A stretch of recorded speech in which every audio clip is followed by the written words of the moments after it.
and sit down.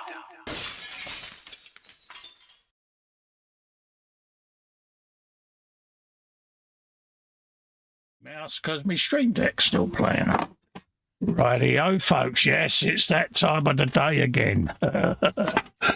We are live on the YouTubes, folks. Welcome, welcome, welcome to another Friday Frolic with me, Festa, how.to, and him, the Guru. Hello. Yes, folks. Welcome, everybody. Big hugs. We are back with our usual Friday night shenanigans. So let's get the pimpage done and dusted so we can carry on. You'll see in the chat there loads of blurbage at the beginning. That's all your affiliation links where you can save money on anything and everything to do with tabletop gaming as well as Lego.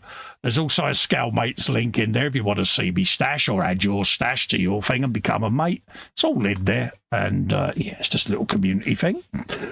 If you would like to help support the channel and keep it alive, then you can support me over at patreon.com/Festa67's workshop, or click the join button below this or any of my other videos and join the channel. You can also click the $ in here to leave a super chat, and also you could use a super thanks on any of my video content. If you look below it, you'll see a little super button, little thank you, and you can do it, leave a tip there as well. Helps keep all of this going and helps pay for StreamYard and things like that. Talking of the groovy gang, the super people, the brilliant chatlings, let's have a look. He's after something. He's after something. Yeah, it's just so that they don't tell me off for fettling. First in, we've got Natasha, the crafting budgie mama, saying how.to to Colin Fox and all in chat. Hello, Natasha, how you doing? Hello. She says, I have a pink or a punk budgie. You want to go and see your doctor about that, love? Yeah, I think get pills for that now. Yeah, you get pills for that, mate. You might get a snigger when you say I've got a punk budgie. That's what I did there. It's been sitting funny. She's now doing a little fidgety giggle that she does, bless her. We've got David in over at Sprue and Glue. Hello, David. How you doing? Geese? Hello. Lovely to see you, mate. I hope you and Dave are doing well, mate, and everything is happy in the world of Sprue and Glueness. There you go. Natasha's saying hi to Sprue, and she says, are you live yet? Does he do live streams, Natasha? He's kept that quiet. He's kept that quiet. I know. He never says anything about that, does he? I see what you did. Guru Fox, goodly evening, parts, wiggle squiggles. Hope you're all floatly and nicely scented for this fine evening tide. Absolutely. There you go. Craft Knit Sew is it. Says, hi everyone, long time no see. how.to? Nice to see you, nice. Yeah, was off air for a few months due to real life problems, darling, but I'm back for a bit now. Says I do. Natasha, Bill is in over at LWM Modelling, saying evening all. Hello, Bill, lovely to see you, mate. Hope you're keeping well, geez. Always nice to see Bill. Thoroughly enjoy the bloke's company, to be quite honest with you. Yeah. Crafting budgie mama, Craft Knit Sew, and Gandalf has got his new feather do, laughing my arse off, she says. Yeah, I saw the picture.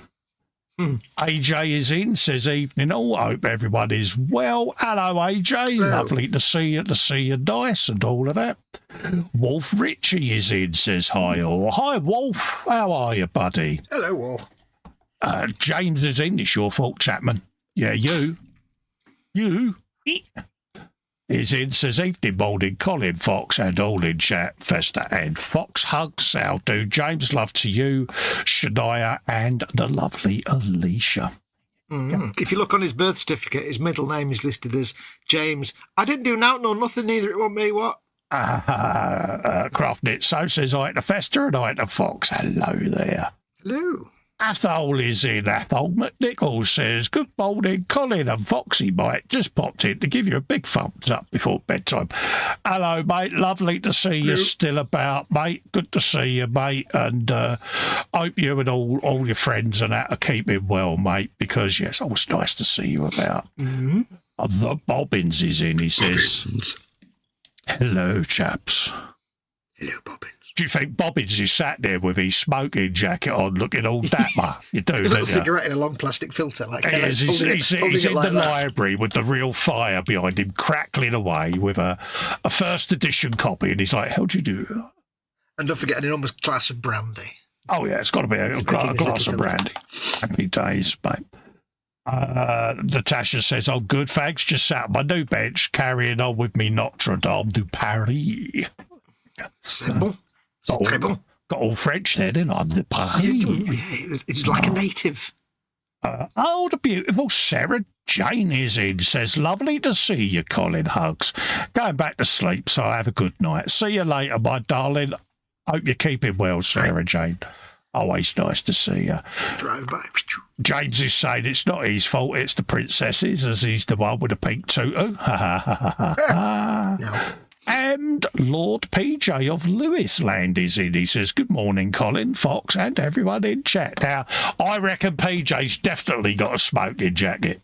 Yeah. Definitely, don't you? Do you reckon he's got one of those cravats that he wears with it at all? Oh, he'll have a cravat, but see, PJ's will be the proper smoking jacket with the crushed velvet. Yeah. And he'll be there going, "Me, the third Earl of Wimbledon." You can just imagine him going out for one of his jaunts with his brandy buddies, with his tux and his cummerbund on, going, "Right here." His carafe. Little monocle in his pocket. Yeah. Oh, I say. Oh, yes. Leave him alone with me, with my reputation. If any one of us lot could swing a cravat. Oh, PJ would rock a cravat, wouldn't he? Without looking like Fred from Scooby-Doo. With the paisley design. Oh, yeah. Yeah. He's saying like the Brick Boy. I'll say hello to PJ. Bobbins says, "I'll be watching until I fall asleep." Hopefully, he says, Fox will glue some bits together. Steady. Live in hope. Don't make me make a promise that I might not be able to. Yeah, you live in hope there, Bobbins, mate. This fantasy world that you're in, mate. I don't know if hope's the right word there, mate. And yeah, everyone's saying hello to each other in the chat. So, can you let us know in the chat that audio and video is fine? That would be great. Stop me worrying. And in the meantime, I shall say to his lordship, "How's you? And how's my mum?" I'm fine, but you don't care about that. My wolf is fine. She's asleep now. She's gone to bed. I shuffle her off early when it's a Friday show night. She's got a bed, has she? Yeah, she's a sleepatron. Yeah, she's all right. She's still living in bed at the minute while we're sorting out downstairs for her. So she's quite happy to stay in bed all day. Thank you very much. Yeah, because you're having a big old buildy modernised time, aren't you, at the moment? So, yeah. So hopefully soon she'll be able to shuffle her off downstairs, and that'll be her domain then. Yeah, bless her. But even though she'll be living in the same floor as the kettle, she won't make her own brews. Well, no, that's what she's got you for, mate. I still have to go all the way down the stairs to make her a brew, and then come all the way back upstairs again. And your mum would probably say, "You don't have a dog and bark yourself." Yes, this is true. And tonight I shall be working on. I got the Deathcore Krieg army set, so I'm going to make a start. Krieg, plastic Krieg. So I'm going to make a start by building Lord Marshal Dreyer, who's the chief dude on, and it's like a set of 10 Deathcore horses. Oh right, yeah, I was thinking of getting that set. It's in the wish list. Yeah, look at that. Yeah, you get the 10 horse, you get a bunch of horses, and you get the big gun, and you get a demolition squad. And if you want infantry, you have to go and get the kill team set. Yeah, that was the one they was pimping the other month when all the emails came out, wasn't it? It was like, yeah. It's a little weird that it's just the Death Rider set and the demolition squad, but I guess over time they'll introduce more to it. I just hope they bring out the Macarius tanks in plastic, because that's what they like to use, and they're just fantastic. Because I've got that big Krieg project that I'm going to be doing at some point. Yeah. And I was like, yeah, they would come in handy around the base of it, because it's another very tall, narrow diorama, isn't it? Oh, yes, I've just remembered what it is. Yes, absolutely they would. Oh, God, yeah. Yeah, that's... The kill team, yeah. You think the Warlick and the Insane Blade are mad? Yeah, the thing I've got planned for the Krieg is... Yeah, that's like a 2-year project, isn't it? It's like, Yeah, absolutely.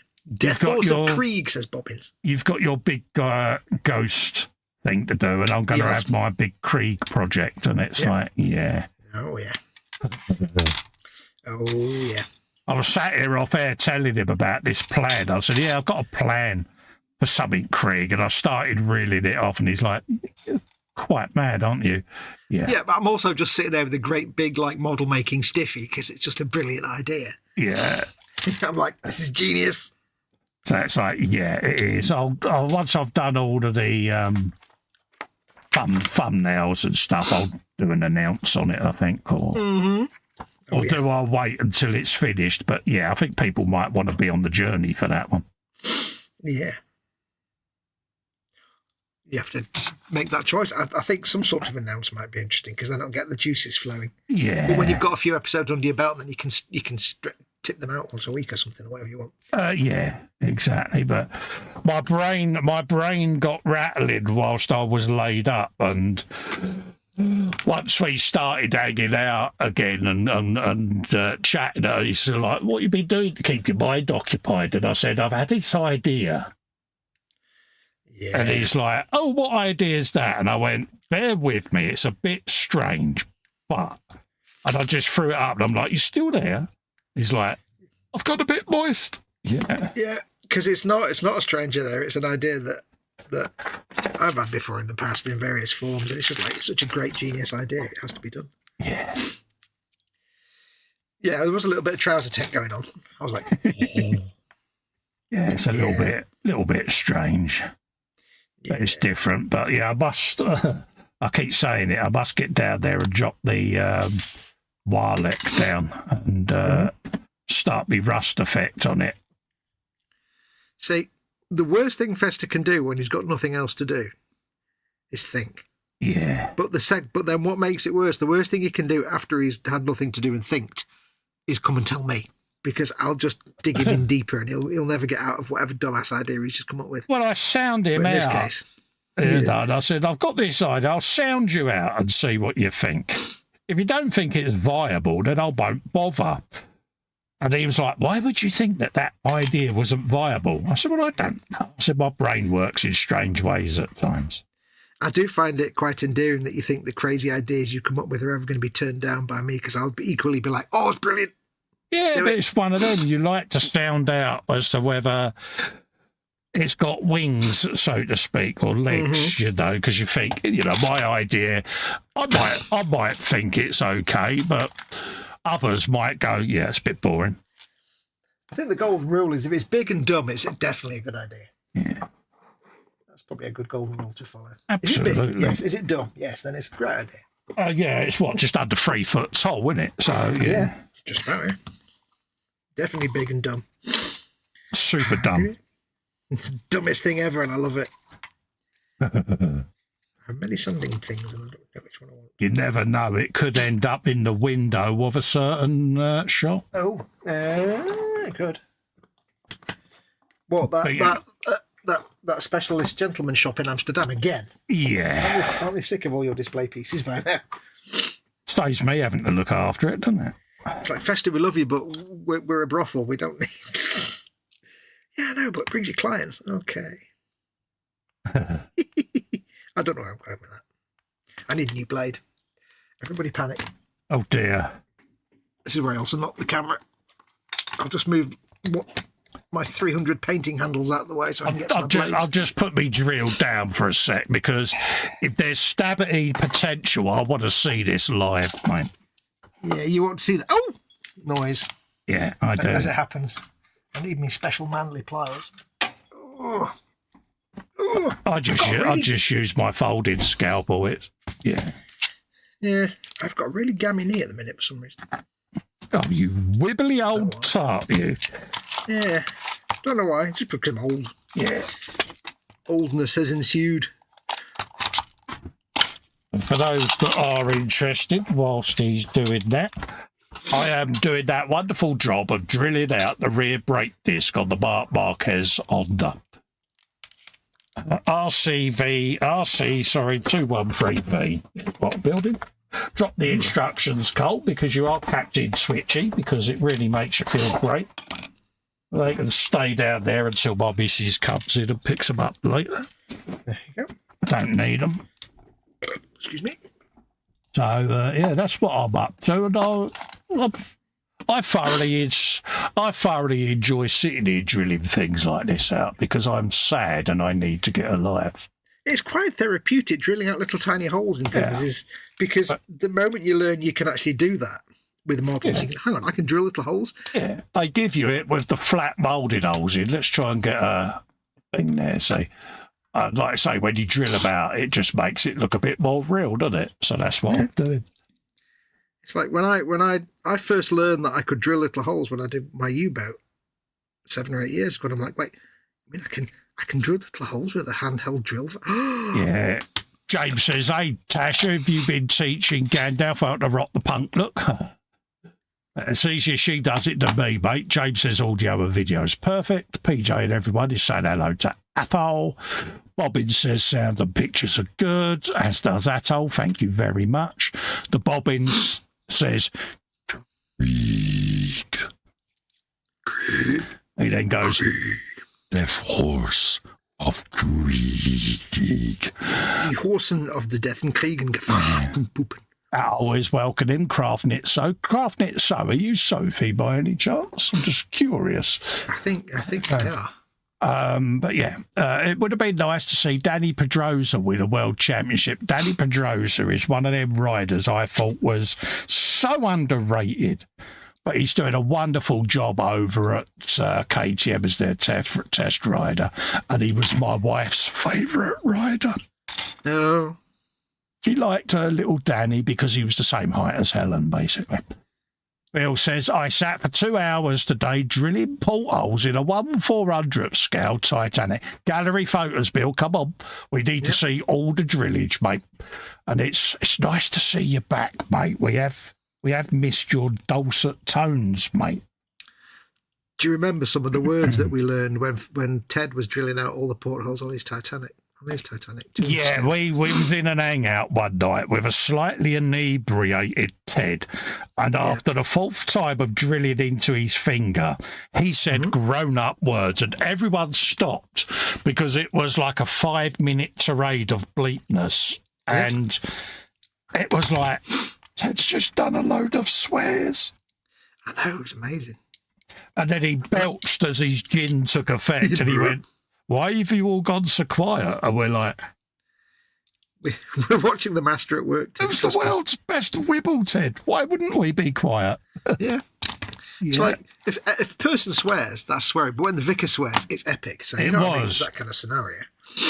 It was funny. It was like your vicar suddenly turning into Brian Blessed. It was like, yeah. Oh, yeah. So, yeah. Ted's ultimate swear fest. We still talk about it years later because it was epic. I don't like the fact these horses have like individual toes. That's disturbing in many ways.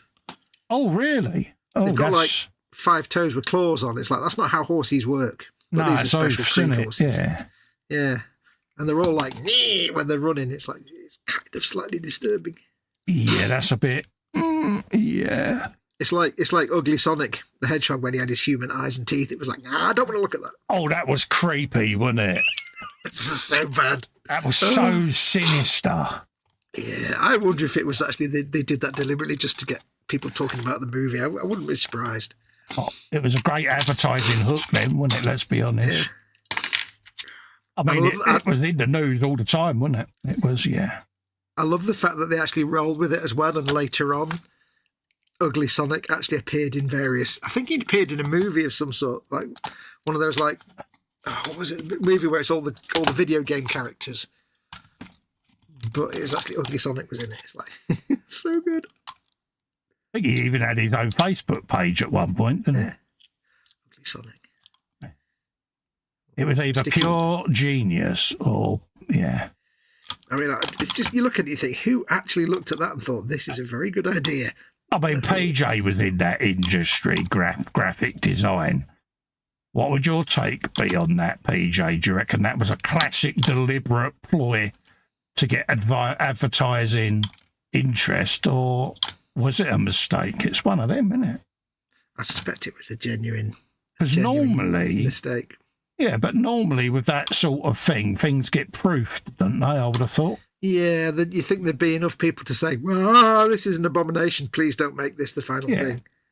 But then again, look at all the stupid Batman cowls in all the stupid Batman films that didn't have Michael Keaton in. They look stupid. Oh dear, we're getting into a Batman wibble. Yeah, they look stupid. Look, at the end of the day, I think the Tumbler is a very good Batmobile. It's all right. No, it's all right. It's the cowl. It's Batman's cowl. It's the hole was too small. It was ridiculous. Yeah. Tumbler my butt cheeks.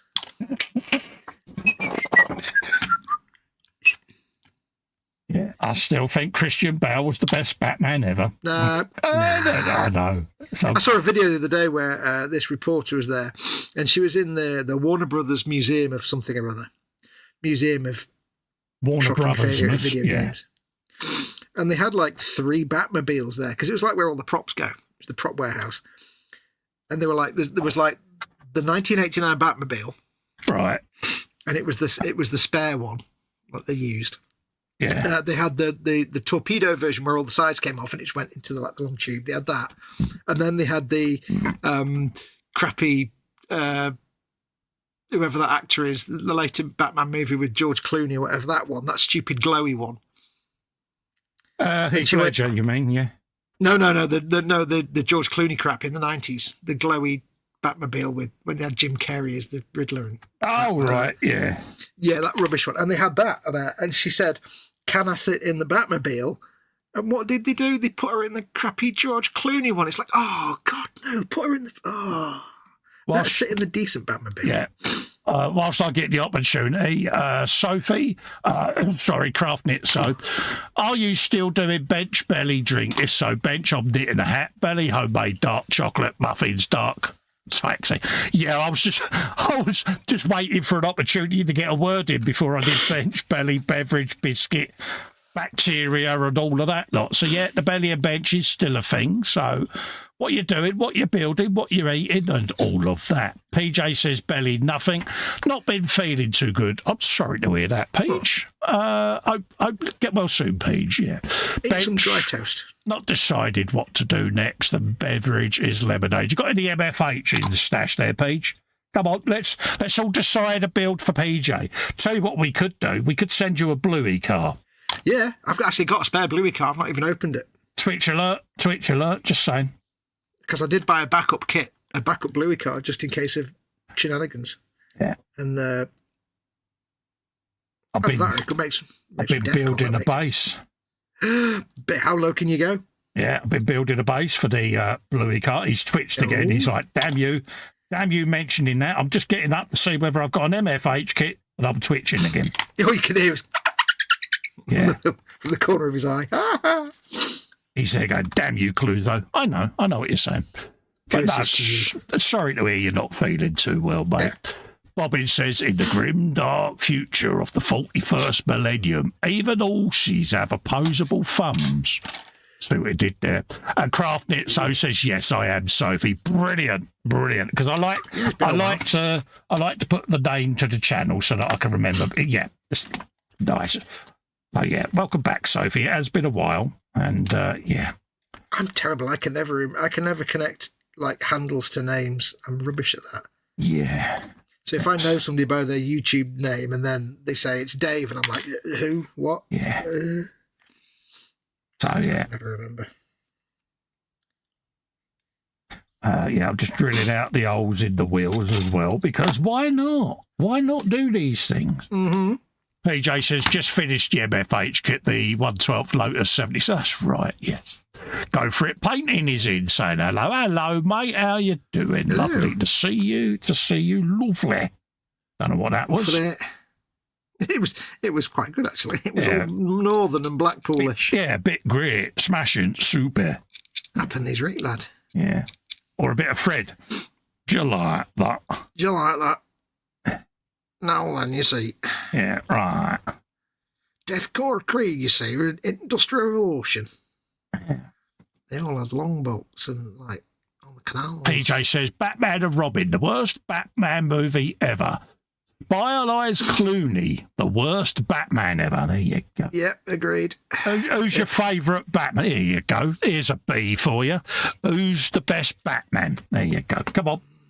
Let's get the chat alive. Best Batman, best Batmobile.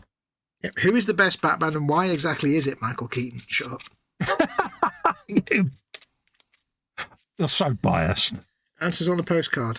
I'm just biased towards the truth. Yeah, to Mr. M. Keaton, Guru Towers. There's a reason why when they made that terrible Flash movie that we don't talk about, that nobody actually watched, they brought Batman back into it and they made it Michael Keaton. Because normally I find this conversation, people have a preferred Batman who is different to their preferred Bruce Wayne. Interesting. Yeah. Yeah. I thought Michael Caine was good as Alfred. I don't know why. It just worked for me. I could see that. He did make a good Alfred. Yeah. To be quite honest with you. So Batman cast then. Bruce Wayne. I mean, I thought Christian Bale was a good Bruce Wayne.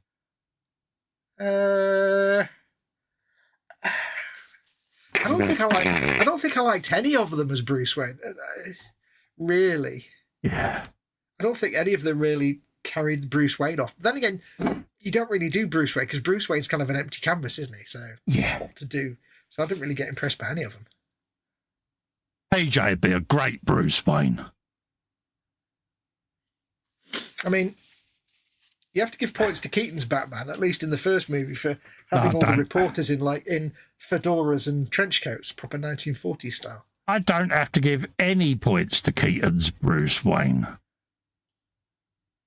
Because I know it's what you want me to do, and it's like, no, I'm just defiantly going, no, I'm not going to do it. No, I don't rate any of them as Bruce Wayne. Bruce Wayne is of no interest to me. Batman's of interest to me.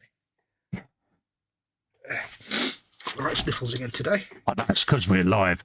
PJ comes straight in with best Batman, Christian Bale. Second, Michael Keaton. Third, Adam West. Good choice. Keaton was the best Batman, but the Christopher Nolan films were the best films. They was the one with the Heath Ledger Joker, yeah? Was it the Batman, the Dark Knight trilogy? Because, me and my lad, they're my favourites, to be quite honest with you. Because that's the thing, those films were actually quite good. It's just I couldn't stand Christian Bale as Batman. It just killed the immersion for me. That just ruined it. I loved Heath Ledger as the Joker. It was like, I really liked the way he's played it. But it's just... Bill says the first Batman film was actually the last time I went to the cinema. And Natasha says Adam West was her best Batman. If I had to say a favourite Batmobile, I'd be horribly torn between the 89 Batmobile and the original 69 Batmobile, because it's just so classic and legendary. Yeah, I mean, the original series is the best for kitsch, isn't it? Let's be honest with you. It's best for, silliness. But that Batmobile is just so good to look at. Yeah. It does put you in a hard place, because it's a not serious Batmobile, and you can't knock it. Yeah, it takes you back to the comic book era of Batman, doesn't it? And Yeah, the sort of the comics code period when the comics had to be a bit silly because they couldn't. That was it. It was true to the original comic, and that's what I liked. Chloe is in, says, sorry I'm late. I decided to have a little nap and overslept. Welcome. We've done Benny Bench and Beverage, Chloe. We're now doing Best Batman, Best Batmobile. We're doing Best Batman, Best Bruce Wayne, Best Batmobile, Best Alfred. Bobbin says, I very much like the Tumbler. So did I, mate. I found it very urban, that sort of large urban Batmobile appealed to me, to be honest. It was all right. It just didn't give me a trouser tent like the 89 Batmobile, which you look at it and go, "For." I wasn't a fan of that one, to be quite honest with you, mate. No, I mean, I think for me that Batmobile wins for me just because of the sort of the classic.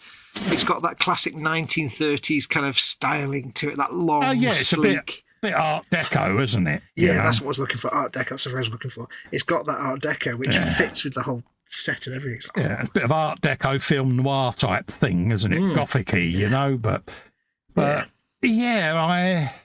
like the Tumbler. It's quite cool. But it just had a bit of a rugged difference about it for me. But, it's one of them, mate.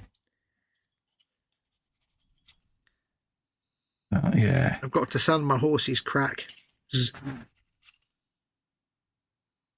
Best Batman says Chloe is Keaton, but I do have a thing for the Bow ones because they filmed it just down the road from where I am. Woollerton Hall in Nottingham was used as Wayne Manor. There you go. And Natasha agrees with me. Best Alfred, Michael Caine. Yeah, I think that was a great bit of casting. I'd agree with that.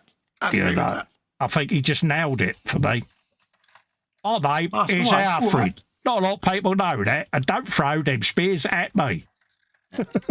Yeah, you go out there like that. Yeah. You'll come back dead. I can't do a Michael Caine voice for some dumbass reason. Right, stay still. I've got a plan. Yeah. Hold up, lads. Yeah. Oh. Was a good Alfred.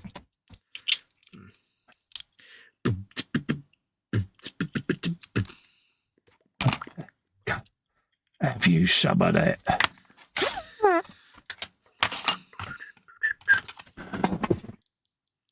Today we're learning how to smooth the seamy underbelly of a space horse. Oh, there you go. Of a horsey. It's that miniature version of Harold and the Wonder Horse. Thankfully, no, because as you can see, he's actually staying in one piece. He's not developing an unexpected crack, if you pardon the expression. Oh, dear. Sorry for raising the spectre of Harold and the Wonder Horse. For those that don't know, Tony Helgen 35, who built 3 models and still does, bless him, is a great friend of ours, but he is as mad as a box of frogs. Back in the days of the treehouse, he was doing this horse. We affectionately called it Harold the Wonder Horse because he pretty much used every glue available to try to fix this thing. I've never seen seams so far apart. It was like that. He had clamps on it, industrial. Yeah. Torches were used. He warmed it up. He put it in on a cooking tray. He done everything. And in the end, it was Harold. Yeah, it was Harold that he was using. And the amount of stuff that he was putting on this thing, it was epic. And we've never seen it finished, have we? No, it's like you couldn't quite see where the original horse began and the actual filler finished. Yeah, and it was one of these like Napoleonic hussar dragoon on a horse type kits. Yeah, you get a horse about that big. But it just so didn't fit together at all that it was like I've clamped it and it just pops apart. I'd hate. And it was one of those before he came in, we'd be all sitting there going, right, we must remember not to mention the horse because the wibble's going to be epic and the monetisation will get killed, won't it? Because he'll go into one. Within minutes, one of us would blurt out, "Oh, how are you getting on with the horse, mate?" "Oh, mate, that was it." We'd sit there going, "Harold the Wonder Horse." Yeah, and the language he'd come out with was, it was just so funny. Oh, I just verped. Oh.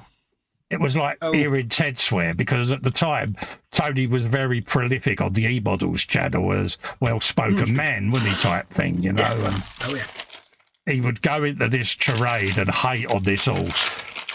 What didn't help is you had 5 other screens where we're all falling around laughing at him and he's all serious about this horse. It's like, I hate that horse. Do you know, that horse is making my life a misery? And, it's brilliant. He hated it. He truly hated it, and that's why we never shut up about it. Yeah. It was a bit like Ted's Titanic twitch, wasn't it? Yeah. It's like, surely you know us well enough now to not actually reveal your weak spot because that's the worst thing you can do. Yeah, once we got wind of it, that was it. Yeah, once we got wind. Yeah, never expose your weak point to anyone in this hobby. Well, never expose your weak point to me or Festa, at least. Chloe says, belly, chicken nuggets, chips, beans. Bench is a 72nd Edward Tornado. He's doing the cockpit, which is full of PE. Oh, PE twitch. Bevy is OJ. PJ says, best Alfred, Alan Napier from the TV series. Good show. Best Joker, Heath Ledger. Thoroughly agree. Best Penguin, Colin Farrell. That's a good choice. I've not actually watched that series. Is it on... Yeah. Because Disney, yeah. Hold up a minute. Take a breath a minute. Best Penguin, Colin Farrell, because the makeup is brilliant. Best Riddler, Frank Gorshin from the TV series. Best Catwoman, Michelle Pfeiffer. Meow. Meow. Yeah, absolutely. Yeah, carry on, mate. It's just I was in the middle of the sentence and I'd have lost my train of thought because you went into a Fox tirade on me, mate. What was it saying? I've forgotten now. Oh, good, brilliant. He's forgotten. Bill says White Glove Man should laugh at anyone else. Good man. Chloe says, sorry, crafting it so sorry, forgot to say hello. That's the problem, waking up from a nap. You've been for a nap, mate. The brain takes another 10 minutes to start working. What's my excuse then? Bill says, shouldn't. And Sophie says, got any wood to craft in Budgie Bubba? She said wood. I think you've got I think your oil circulation system was designed by Fiat, that it takes about half an hour before it goes around. So you've got it doesn't fully lubricate in your brain. Yeah. I'm doing my fallback of when I can't get rid of a little seam line, add a little bit of plastic card greebling to hide it. Oh, right, okay. So this is in his little bit of whatever you call the thing that holds the saddle on and stuff, strapping. I'll just put a little tiny bit of plastic card to look like a buckle or something, and then it'll hide this thing. Because I'm very lazy. Well, you put the work in. I don't believe in work. Do you think I'm some kind of work scientist? But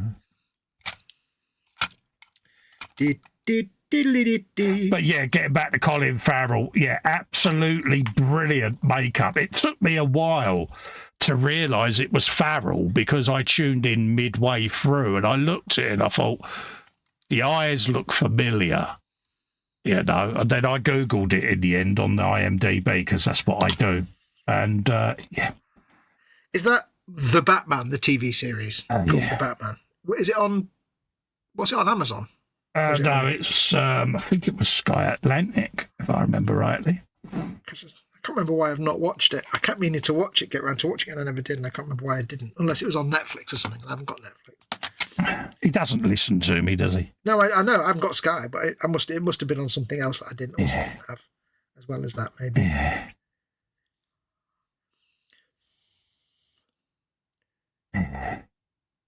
But yes, is it good, that series, though? Because I never got around to watching it. Oh, I did my usual. I've watched one episode, mate, but yeah. Can't remember where I was when I see it. Yeah. I don't think it was there because I don't have Sky Atlantic because it's on Now TV and I've got so many little side subscriptions at the moment to watch TV shows that it gets a little bit too expensive, doesn't it? Yeah, I've got Disney and Paramount, that's it. Yeah. I have to cut Paramount. I got a year and then I instantly cancelled it. Yeah. That's only for Star Trek. Star Trek. And NCIS, of course. Yeah, it just gets a bit expensive, so... Or whatever else it is on there that I watch. Because each one is, $10 a month, there or thereabouts. It's like Netflix stealthily putting up their prices again. It's like, yeah. Disney have just put theirs up. 120 odd quid a year. Yeah, it's like, yeah. But I've been watching Voyager, actually. When I like to watch something when I'm eating my dinner. Yes. And in absence of everything else, I've gone back to the Star Trek So I've been watching through Voyager again. And every time I watch through all 7 seasons of Voyager, it grows on me more. Not seen when it. When it was first on air, I was all right with it. Second time I watched it, I was like, it's growing on me more now. But I have decided that when I finish the current thing I'm doing, which is the secret thing, and then I finish the big Star Wars thing. Yeah.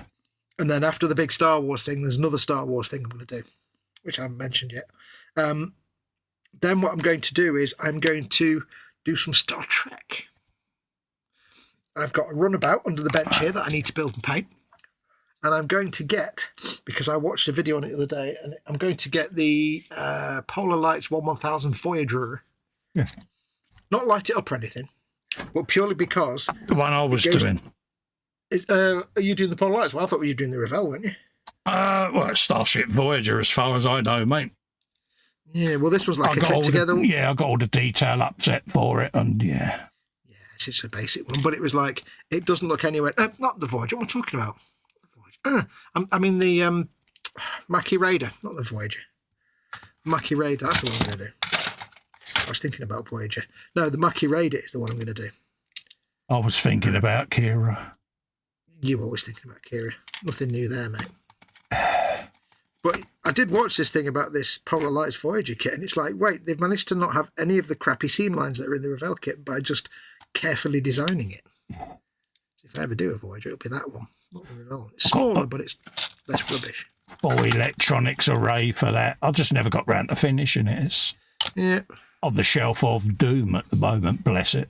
It's like, I spent all that time drilling out all their windows. I got the detail upset for it, put that all on. Yes, I did photo etch. And Photo etch. The thing about Voyager is I was looking at some of the I tried to find as much reference of this studio model as I could, just by matter of course, while I was looking for other ones. And the tricky thing with Voyager is the thing that puts me off most Star Trek stuff is the Aztec paneling. Because it's a night that you can get decals for it, but they never look good. They look too contrasty. And if you do it yourself, it takes forever. Yeah. But Voyager doesn't have that, and the Runabout doesn't have that, and the Mackie Raider doesn't have that.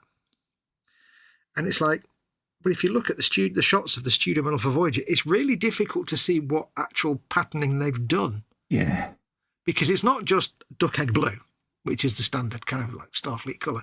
It's got different shades and shading effects, but it's really hard to see in the crappy photos. You can see what they've actually done, and it's very hard to know what you would paint it like rather than just paint it duck egg blue, which is weird. It's quite tricky. Yeah, I got the big old, what's his name, Eagle Transporter. Yes. And every time I sit there and think, I must start it, I realise that, I need to get the super decal set. And it's like, I see the price of them, and I'm like, I'll just hold off for a bit and save up for it. Well, don't forget, of course, that a lot of the actual markings on the Eagle Transporter are just letter set symbols. Yeah. You could theoretically, if you knew which letter set to get, you could just buy the letters. It's not the right. They wouldn't be the right size, though, would they? I suppose. No, that's right. They'd be too. I suppose you could scan them and reprint them, but they're not going to be the quality, though, are they? Let's be honest. Let's have a look. What's going on in the chat? Chatty. Let's have a look. Chloe says, sorry, I forgot to say hello to Sophie. Sophie says, did Natasha got any wood? She says, no, but Ron has. That was a massive laugh. Craft Knit is laughing with Natasha. Chloe says, I agree with PJ about Joker and Riddler. For me, the best penguin was Burgess Meredith. That was the TV show, wasn't it? I haven't seen the latest movie. Best Alfred, Michael Caine. Best Catwoman is Julie Newmar, sorry. Yes. For me, the Penguin was one of the standout shows of 2024, yes. Crap, there's a whole series, wasn't there? I forgot that. Yeah, Natasha says, I haven't had a good laugh for a while. Best live stream you've ever done this year, says Sophie. Because I like buying physical media, says PJ. I recently bought Star Trek The Motion Picture, the director's cut. Some nice subtle changes have made it a much more enjoyable movie. Oh, that's interesting. Is that a remastered version as well then? Bobbins is putting caps. Fox has glued things. Yes, I know. Miracles can happen on a Friday. Horsey is coming together. Yeah. You go careful though, folks, because this might upset you, or you might not sleep tonight knowing that he's actually done gluing of objects, because it's such a monumental thing. It really is. Well, I sat there tonight and I thought, right, I can either build the 10 horses or the 5 demolition squad or the 5 command squad or whatever it is, or the one bloke on a horse on a live stream. I thought, it'll be the one bloke on a horse. I'll stick to that one. I'll be mindful of the fact I've got to do this all in one go. Yeah. I've never built a horsey before, I have to say this. Arrogant, wonders. I've never painted a horsey before, but these are like, I think, furless and they have toes. Oh, furless horsey, yeah. They're kind of like, either they're very pale white or they've got like no hair on them and they're just kind of like weird minging, kind of weirdness. Absolutely. Let's have a look. Horsey pics. Basically, if you saw a horse like this in Earth, you'd just call the RSPCA. Yeah, one of the women in the street, she's got a load of them bald cats, you know. Yeah, yeah, Sphinx cats, whatever they are. She's like, oh look, you know, have you seen my cat? I'm trying to word it in a way that don't sound 1970s Sid James. Mrs. You know? Slocum. And it felt really weird because you pick up a cat, it's all furry, isn't it? And it's just, this is it was like, oh no, it just felt so wrong. There you go. That's what they actually look like. But look at the the claws. It's not right. No, that ain't right, mate. It's not right. No. That's something there's something gone wrong in the contract there, I think. Yeah, that's a bit like Indiana Jones's jacket collar in the computer game, isn't it? So, I bounced out of that game so hard. Yeah. We have some weird things that we don't like, don't we? And it's like, it's like, because I downloaded it because it's free on Game Pass, and I was like, right, I want to play this. I love Indiana Jones. I love this. I love everything about it. Let's do it. And first of all, the field of view is horrible. Yeah. It's got a really wide field of view, so it's like you've got bottle bottom glasses on. I'm like, oh, fisheye lens, and you can't change it. And then his jacket. I've not found anywhere that you can change it. No. And then just the clothing that people wear, it's just like, it's like they've overstarched all the clothes and they don't move. And I'm watching it going, that's not how fabric works. Come on now. All the clothes have had Botox. It's a bit like Revell box art with shiny clothing. Yeah, and I was like, I can't play. I can't do it. I can't do it with that field. More importantly, the field of view, which was making me feel sick because it was like it's too wide a field of view. Can't do it. Distracts, doesn't it, from the game? Yeah, because it's like I like to pretend I'm the person playing, but when everything's going like that, like I'm looking, it was weird. Fisheye lens job, no. Should be a new patch for Stalker 2 coming out this week, hopefully. Oh, nice. What are they patching now? Well, the last one was a little tiny one. This one is hopefully a bigly one. Yeah. But I have to tell you, and this will probably mean nothing to anybody, but I'm going to say it anyway because I don't care. NVIDIA just released DLSS 4, which is their machine learning super sampling where it upscales the image. So you play the game in, say, 1080, for those that don't know. You play the game in, say, 1080p, but it upscales it to 4K, and it looks fantastic. And I've just spilled my glue. And you need a glue holder. I thought you had a glue holder. No, for some reason it leaked out of the bottle somehow. I don't quite know why. But they've just released DLSS 4. And my God, it's not even implemented into Stalker 2 yet, but if you've got an NVIDIA graphics card, it can force it into the game by just choosing DLSS. So I was playing like DLSS in quality mode, which is quite intense, and I was getting acceptable frame rate, but it looked all right. But now with DLSS 4, I can drop it down to performance mode, and it looks better, but it's like half the system usage. Yeah. So it's basically I'm playing it at 1080p, but upscaling it to 4K, and it looks incredible. So, but yeah, they've got a patch coming out this week for Stalker 2. Oh, nice. Hopefully lots of good things in there. Hopefully they made it so that people can't hit you with a shotgun from 1,000 meters away. Like they're using a sniper rifle, which is rubbish.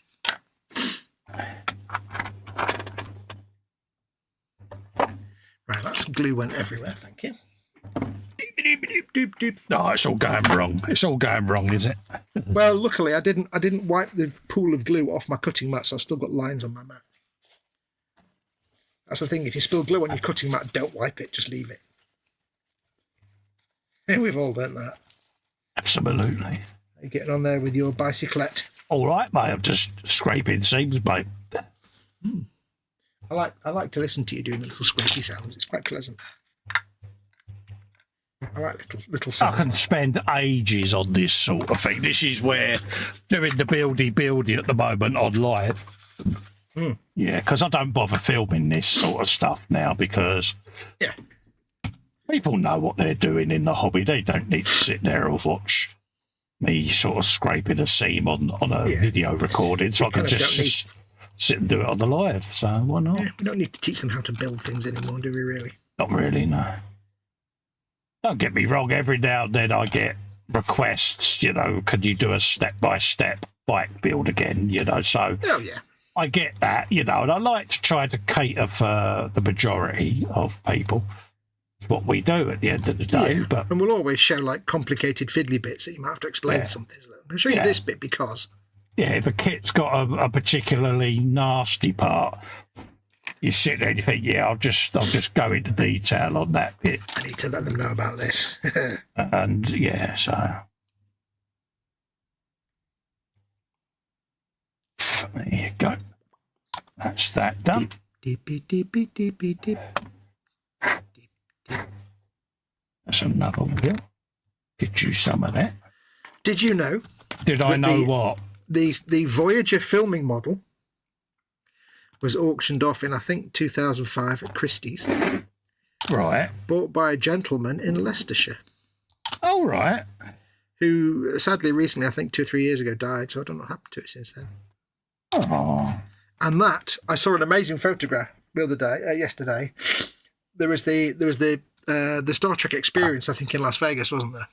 Where they had this big hall, and at the top of the hall were like an enormous Enterprise and an enormous Voyager. This Voyager's like 20 foot long. Yeah. And if I remember correctly, they either just gave it to someone or just sold it for dirt cheap money, this 20 foot long model of Voyager. Oh, cool. And I saw this photograph of a guy that received it, and it was basically in his garage, and it was this crate on its side, and it was like 18 foot wide and like 20 odd foot long in this crate, entire Voyager in one big piece. It's like, that's an insane photograph. Oh, mate, yeah, but I'd be over that all day long, wouldn't you? Oh, God, yeah. I mean, the Enterprise, the nacelles were probably about the size of our benches. But it's like, and the guy said, yeah, we kind of got it, but we're going to donate it to some place because we can't fit it anywhere. We'll donate it to somewhere they can display it. I'd be like, no, don't give it away. Have it. It's mine. Get off. Yeah, that's one of those. It's mine. It's got my name on it, not yours. Yep.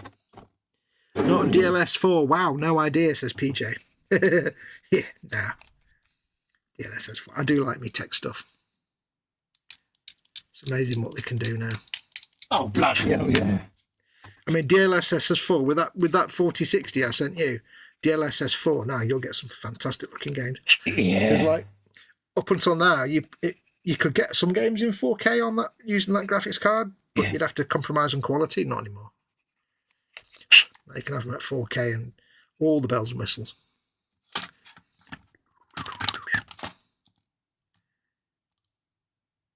Yeah, I shall fit that when I get my new Mobo. Yes.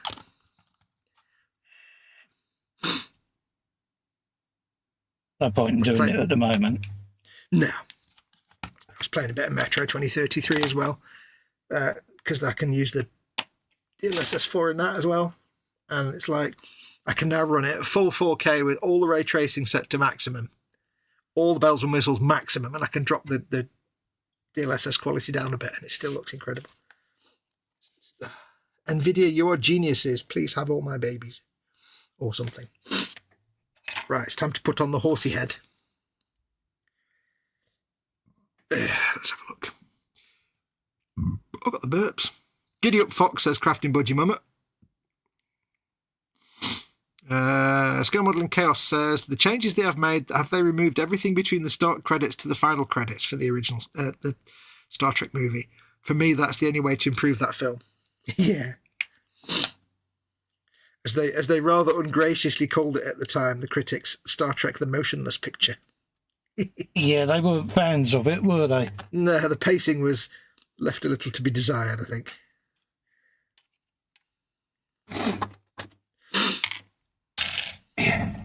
The funny thing is, like Star Trek, they had to kind of get Gene Roddenberry out of the picture before they started making the really good Star Trek TV Yeah, movies. we've had that conversation many times, haven't we? With the Roddenberry years.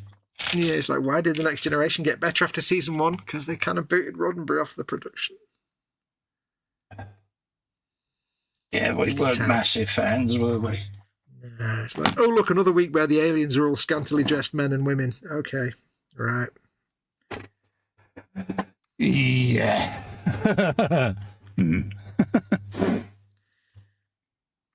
Yeah, he had these particular ways, didn't he? Yes. It worked fine in the 60s because it was all new, but like past that point, yeah. They got Nicholas Meyer in to do Wrath of Khan. That's when it all changed. I actually watched the other day, I rewatched the Strange New Worlds episode crossover between Strange New Worlds and Lower Decks. And man, it's so funny. It's so good. So good. They need to make more Lower Decks. I really hope they do. At least hope they sell it to somebody to make more. Not watched it, mate. Yeah. Absolute genius. Yeah, I've not seen any of them. Mm.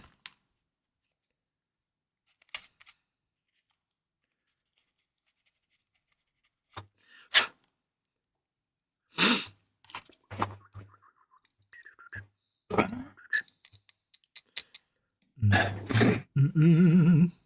you go. Put them back.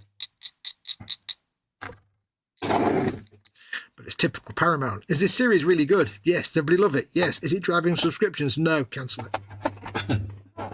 Yeah, sounds about right. Yep. Just hope they give it to someone else to produce it and make more.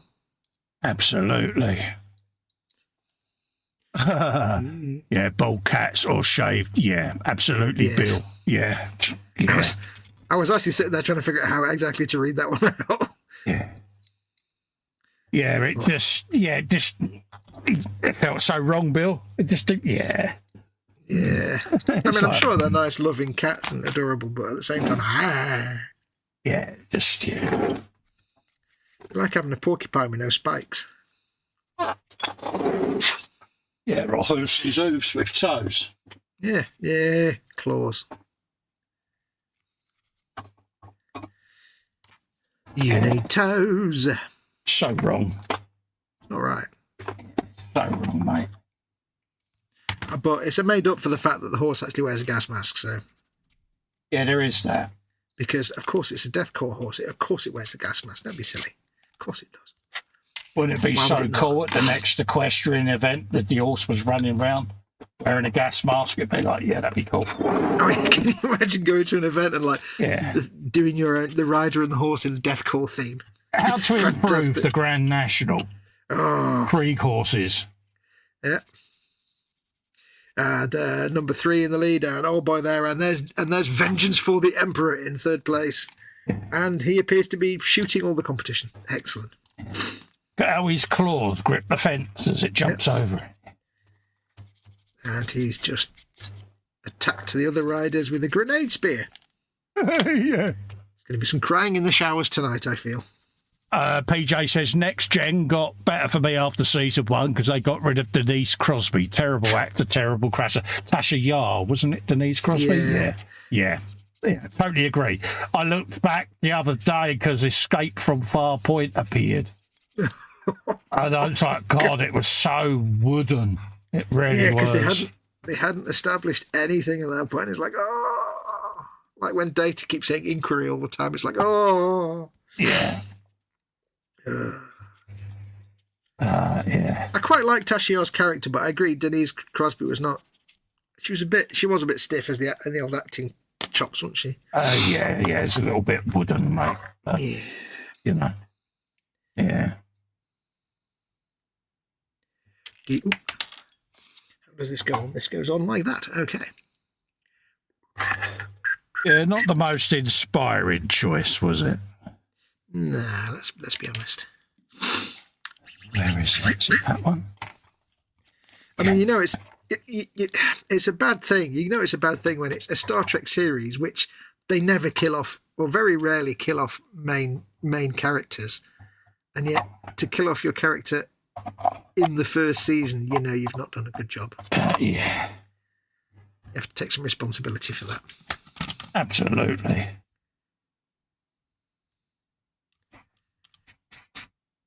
Oh, I love the way they've done this. They've put the seam line around the horsey head exactly where the rain goes, so there's no actual gap.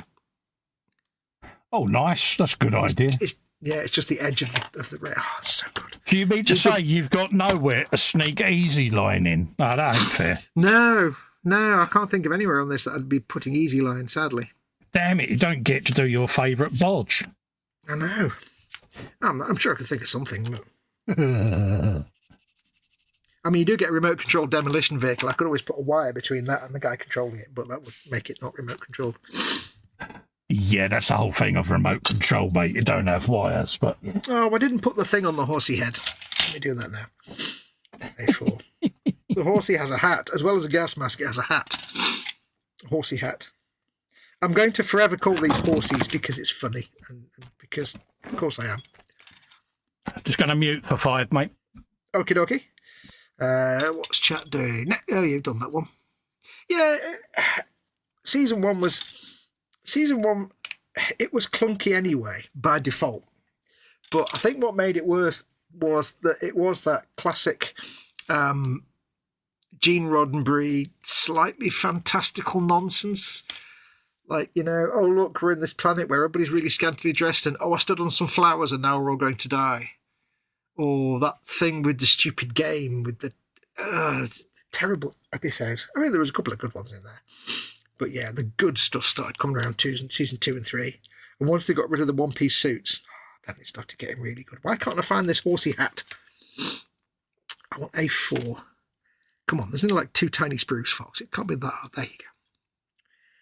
It's the hat with the ears. But the funny thing is, it's weird, right? I've gone back and watched DS9 a good 2 or 3 times now. I'll usually go through the whole series, and then I'll leave it for a few years, and then I'll go back because I'll remember the episodes too much, and I'll be like, oh, I can't rewatch something when I know exactly what's going to happen. And I quite surprised myself that with DS9 and Voyager, I can go back and watch them a couple of years later and still be like, oh, what happens in this episode? I can't remember. But Next Gen, for some reason, I can't do that. I started playing, I'm like, oh, this is the one where this happens. Oh, I don't want to watch that one. I'll go to the next one. Oh, this is the one where that happens.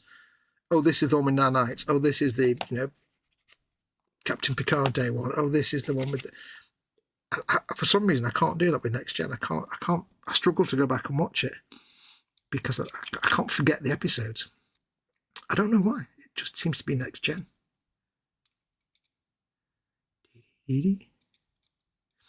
But I was thinking about this the other night, actually. I was thinking about like Star Trek and stuff and how in the old Doug Drexler days and things like that, Next Gen and Voyager and DS9, that style of program has changed. And this new style they've got with like the Discovery and everything's complicated and lots of things happening, I don't like it that much. This is why I like Strange New World, because it's kind of going back to the formula. I really hope that when they do some new Trek, they go back to that classic old formula that just feels... I think they should go back to the Next Gen DS9 Voyager era, because that for me is the best era. Before you get a screen full of complicated special effects and nothing much going on. I think they need to go back to the good old ways of doing it.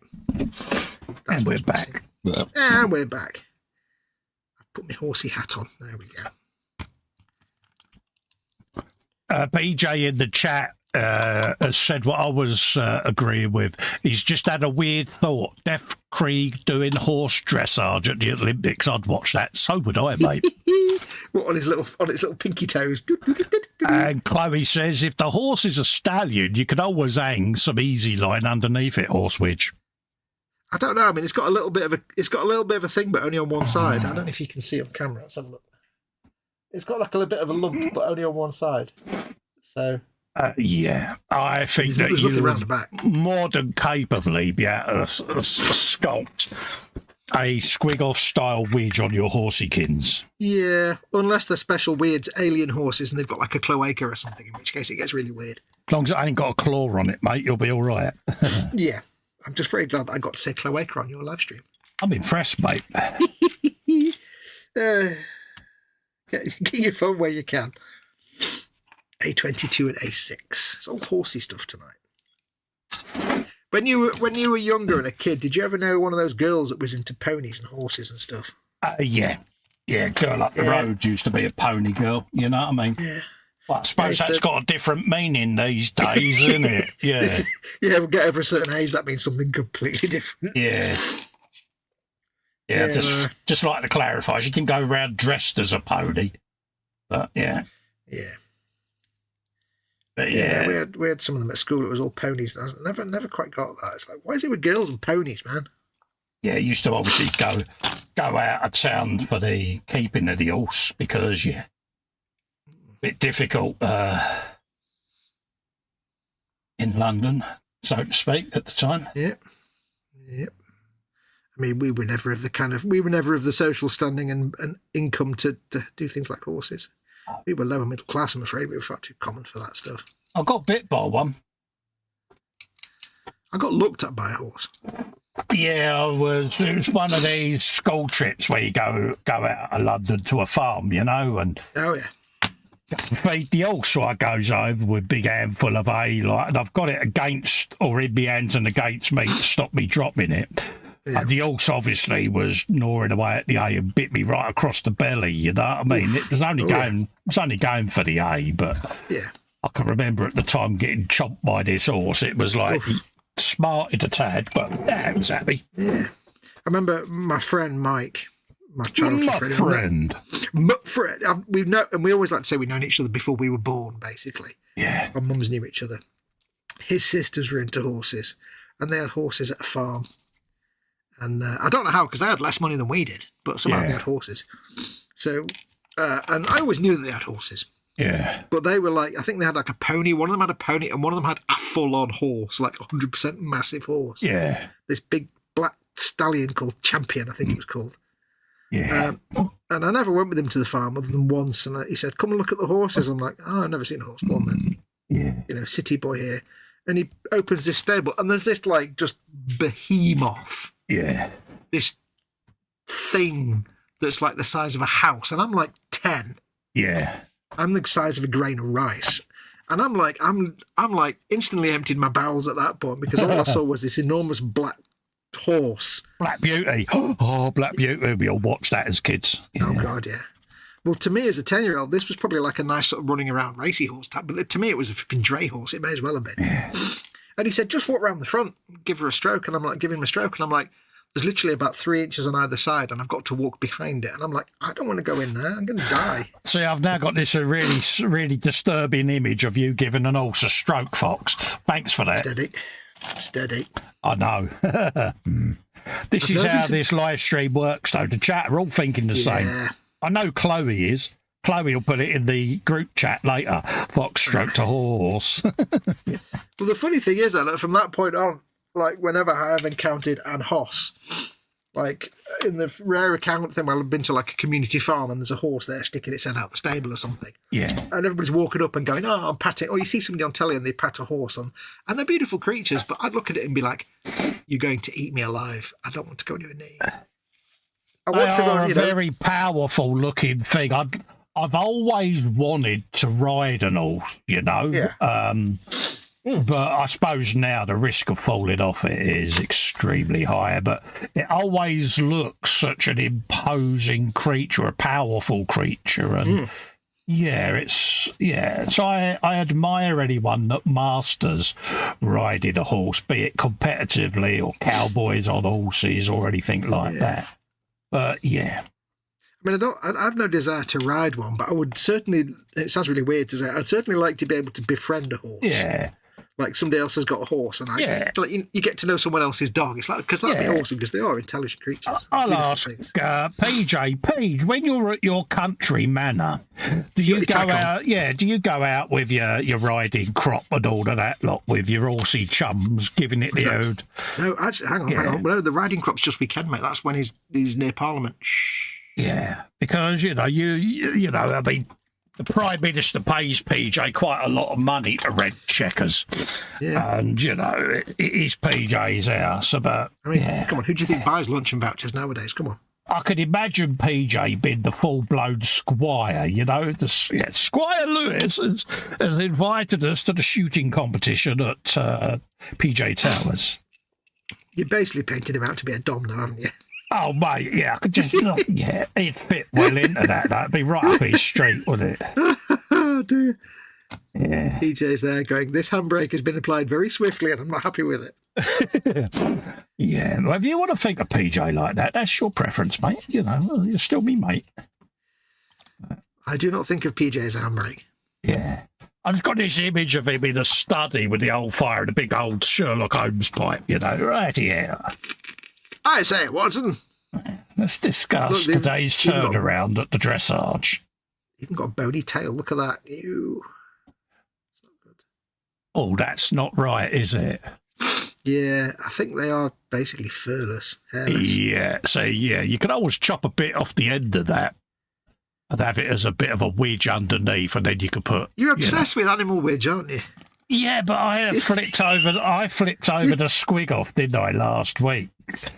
Just because you have to suffer, don't mean everybody else has to. Yeah, and I saw the squig off wedge again, and it's like, I've got to paint that. And when I came in here, I found myself going through my contrast paints and shades, and I'm trying to pick out the one that I could dip in there. And I was like, no, I really don't want to paint that bit. It's like most of it you don't mind painting, but there's a particular part of it you're like, that's a different paint I need to use there, and it's going to make me really disturbed. Yeah, it's like, yeah. You're probably going to use some Caribou Crimson, I would guess. Yeah, there's... it's... Oh, it's intimidating. It's the person that sculpted that, I think, put too much into sculpting it. Right, yeah.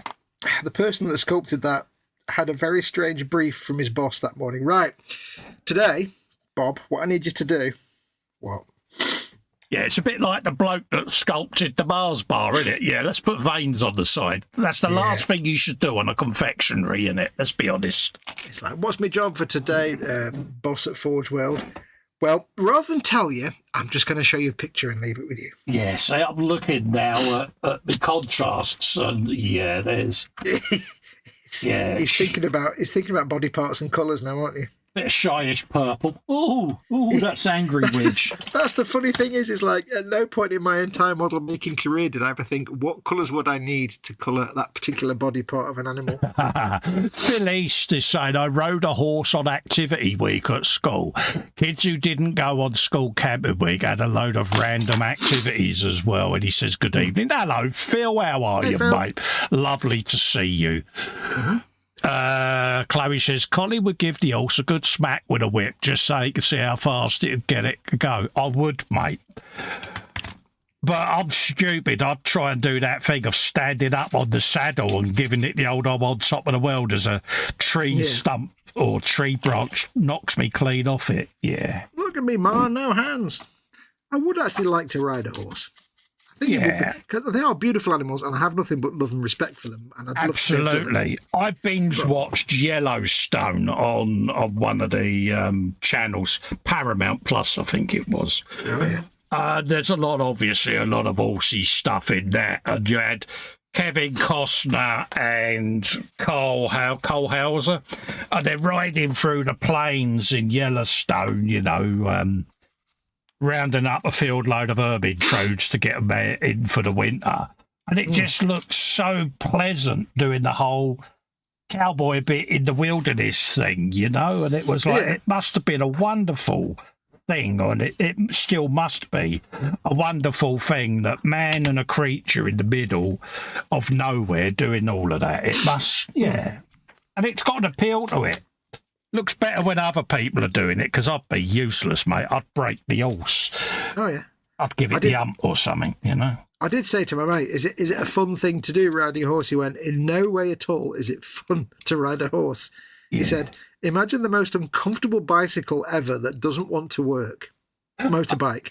Imagine a motorbike that doesn't want you to be on it and doesn't particularly want to go wherever you need it to go. And also, you need to feed it. Yeah.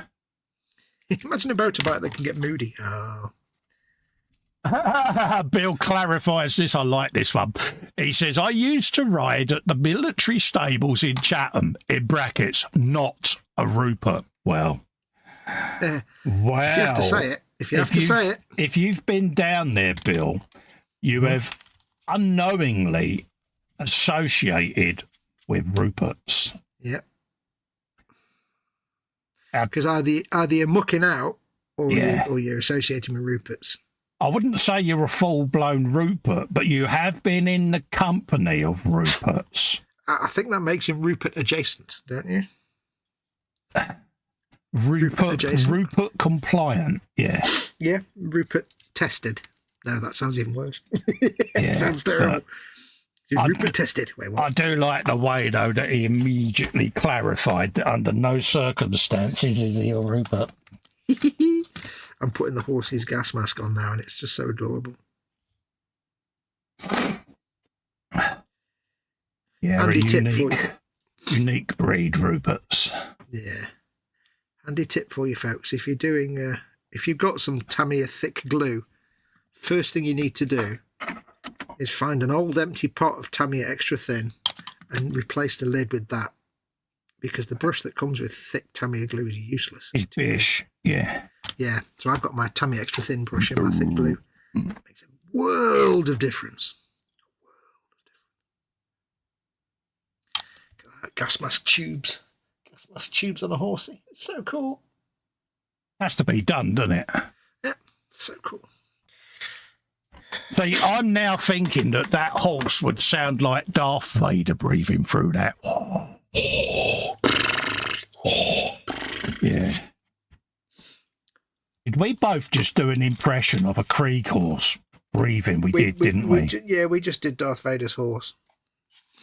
I think we're in trouble. How cool would that look with Darth Vader sat on it? On a horse. Oh. Just like that, actually. Yeah, it would, wouldn't it? Oh, man. It would be good. Yeah.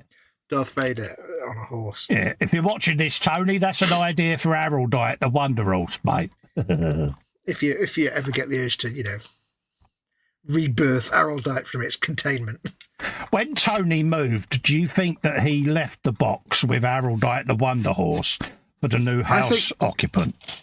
When Tony moved, I suspect he tried to leave the box with Haroldite, the Wonder Horse in it, but I also suspect very quickly it found its way to where he was. Yeah. Like a cat you can't get rid of. Yeah. To quote Disney, that darn cat. But the cat came back, as the song goes. I still think Tony's got the PJ Twitch. What, with Haroldite? Yeah. You say Haroldite, a bluey car in the same context, you've got two blokes in the UK with a Twitch that suddenly develops. It's like Tony keeps looking for decorators to do his house over, but every time he keeps losing, because every time they mention Haroldite, they walk out with a black eye and they don't know why. And he has to look for a new decorator. We'll put some Haroldite on that. Oh. Yeah, but knowing Tony, he sits there and goes, yeah, Haroldite. See, that's the funny thing, right? Like, we make spaceships, we make spaceship noises, we make tanks, we make tank noises, and cars. Only Tony would sit there and make a horse and make horse noises. He would. Do you remember the night on the Treehouse stream when Tony suddenly realised he could make sheep noises? I don't remember that. Yeah, and he was sitting there. But it sounds like the kind of thing Tony would suddenly realise. Let me finish a sentence, dude. And he was like, yeah, every time you spoke to him that night, it was... I vaguely remember. I'm vaguely remembering this now. Yeah, Teeks was just sitting there going, yeah, Tony's just discovered that he could do an impression of a sheep, and everything was... Yeah. What are you doing, Tony? It's like, yeah. I think I remember that now. Yeah. We had some good times in those dark days. Oh, mate, yeah. Treehouse back then was like the Fight Club. It was the boom up, basically. It was the boom up mods and admins. Boom ups, mods and that, admins and that. And then we did a couple of the Modbert live streams, didn't we? Unplugged type stuff. And it was After Dark. all very, this is the one for the dads type thing. Yeah, this is the one for the grown-ups. Because that was when I infamously got stuck on the floor, wasn't it, between my computer and the cupboard, and everyone's going, "You're quiet, Cole." Yeah. And the minute I said it like that, he pipes up, "What you done?" What have you done? I may be stuck. Eh? And I said, "Yeah, can you do us a favour?" "What's that?" "You can't check my side cam because my shorts have fell down as I've wiggled in this gap. And I'm really worried that people can see what I've had for dinner." And it was, it just... My son had to come in and rescue me from my Such a spoon. situation. They're like, "How the hell did you manage that?" Because he had asked me to get something, and it was literally, I was moving the man cave round at the time back in the day when I put in the bookcases, and I slithered through this gap next to the computer and the cupboards to reach for this kit and couldn't get back out. So I was wedged, and I'd managed to get my head stuck underneath the door of the cupboard for some reason. And I still can't quite visualise how you did that, but yes. I went for the gap, a bit like a pothole, and I think they can slide through a certain gap. You get through it, and it's instant regret. Can't get back out again. Yeah, and it was many, because not long after that, my chair broke, didn't it? That I used to have at the time. That's right. I used to sit on an old breakfast bar chair because this is a kitchen, so it's quite tall, so I have to put extended rams in my gaming chairs to raise me right up. And this particular era, I used to use an old breakfast bar chair because I didn't have a gaming chair at the time. That's why I bought it. And I leant back on it, and the actual backrest snapped. And I ended up propelling through the door of paint that's behind me and sliding along into the kitchen. This Bobak hag-out erupted in laughter, and I managed to come back and plug me mic back in and put my ears back on. And they're all sitting there going, 5.5, 5.6, 5.9. It's like, Hooray, good show. It's like, yeah. Yeah. It was one of them. I slid well. I had to apologise to Mama Wolf at one point. I says to her, I have to apologise. She said, "Why?" I said, "Because over the years, when you've done dumb things, I've not shown you any sympathy like a good son should." Yeah. And she said, "Why?" I said, "Because I've been hanging around with Colin and that lot, and we don't do sympathy, we just mock." No. So it's not nature that if you do something dumb, I'm just going to mock you. Yeah. She was like, "Fair enough," and then she gave me the V's. Yeah, but I sent them a picture of me and Micro Mum for Christmas, and I got a picture back of them both just sitting there, poking their tongues out, and normally Mum and Wolf will send me one flicking me the bird. It's like, "Oh, lovely. Yeah. Thanks for that." Well, it always confuses nurses when she's in hospital, because I walk in and flick her the V's and she flicks me the bird, and the staff are just like, okay. Yeah, awkward, but yes, that's our thing, isn't it? Mm-hmm. Yeah, the biggest mistake I can make when my mum goes into hospital is say, "Yeah, just be yourself, Mum." Yeah. It's when she had her first stroke just before Christmas. She got a little bit Tourettesy, and then of course she got discharged and had her second stroke within 10 days basically, and she went full-blown Tourette's for a month. Oh my God. The language was unbelievable. Luckily, words you didn't even know that she knew. Yeah, luckily she's calmed down a bit, but yeah.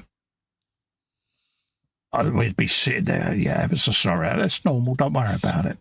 The question you have to ask is, is it actually a result of the stroke, or was she just like, "I could get away with this now"? I don't know, mate, but... It could be a bit of both. Yeah, but they was like, "Yeah, that'll calm down. It'll be fine." But, yeah, it did worry us that it would be permanent, but... She's calmed down a bit. Bless her. Hello, Festa's mum. Micro mum, because Fox was amazed, because obviously I've said to him quite often, yeah, if you met me, mum, you'd struggle to see her because she looks like that little cow that Dougal opens up in Father Ted.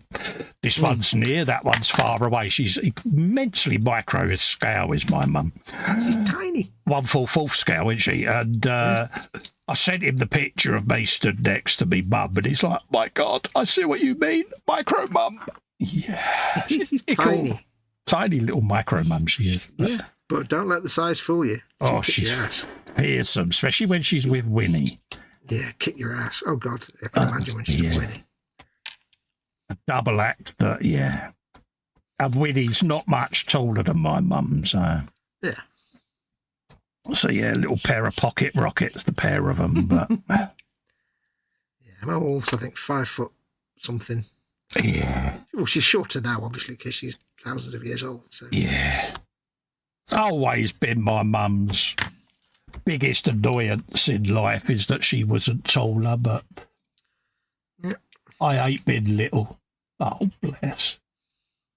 But yeah, someone stupidly in a shop once patted her on the head. Oh. And yeah, they regretted it instantly. Oh, yeah. Because, yeah, she went ballistic. It's like, I mean, why would you do that to somebody you don't know anyway? Yeah. It was a security guard. Okay. Yeah, a well-known television stroke computer retailer. Let me guess, he was having a conversation with her about a specific matter, let's say. Yeah, she asked the question, and he's like, yeah, love. It's like, let me show you where it is. And he just patted her on the head as he went to grab her hand to walk her. And she said, not a child. And, yeah, the language got a little bit fruity, should we say. And yeah. Don't blame her, to be honest. Yeah. Patronising. Yeah, it was, yeah. So, yeah. I'd like to think it wasn't a deliberate thing, but... Just an accidental work without thinking. Yeah, but I think he realised, and yeah, I don't like having a go at people like that. She said, but it was so patronising, I wasn't going to have it. And she didn't word it exactly like that. It was a bit fruitier. Yeah. But, yeah, and I get that. You know, I'm like, yeah, I can see what you mean, Mum, but... Yeah, because at the time I thought she's going to get that. She's going to nearly. I reeled that one back, and I was like, yeah. I honestly, I thought she was going to get pinched for it, but she didn't. Yep. But yeah. Yeah, I felt your inertial dampeners kick in there, mate. That was good, wasn't it? I recovered that really well. Squishy alert, squishy alert, squishy alert. Edward Leonard.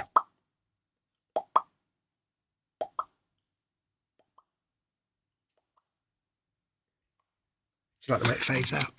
That was good. Yeah, he's in the chat saying hello to everyone. Yeah, and he says you don't want veins in your hot dogs either. Someone said squigwidge. Hello, Colin. I did. See, he's got hearing like a shithouse rat, isn't he? Because I mentioned squigwidge. Bang, here he appears. Hello, Edward. Lovely to see you, mate. And hope you're keeping well, fella. Yep. What else is going on? Chloe says, hi to Edward. Is that hot dog vendor located next to an hospital? Yeah. It's when you get the hot dog and you have a couple of onions next to it. It's like, yeah. See where this is going. I remember having a sausage roll at school and biting into it and a pancreas came out. I'm like, that's not good. What else is going on? Edward saying, sorry to hear PJ's not feeling so good. Philly says those early shows were superb. Cole's disappearing act was impressive. Yeah, of course, Phil, you was in that night, weren't you, mate? Yeah, it was like, yeah, I got physically airborne, but they were fun to do. Me and Fox have been touting an idea because I want to do a monthly off-air in the Zoom Hangout.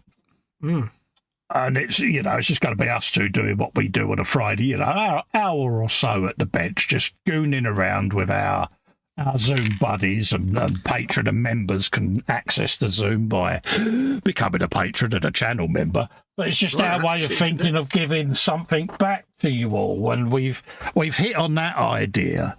But also at some point we might do one of the Friday frolics each month with a patron members link on it, and that will be, you know, real words can be used type of thing, you know. And so we're muting it about at the moment. I mean, obviously scheduling at the moment with me is as and when I'm able to, so we're not set it in stone as a thing yet.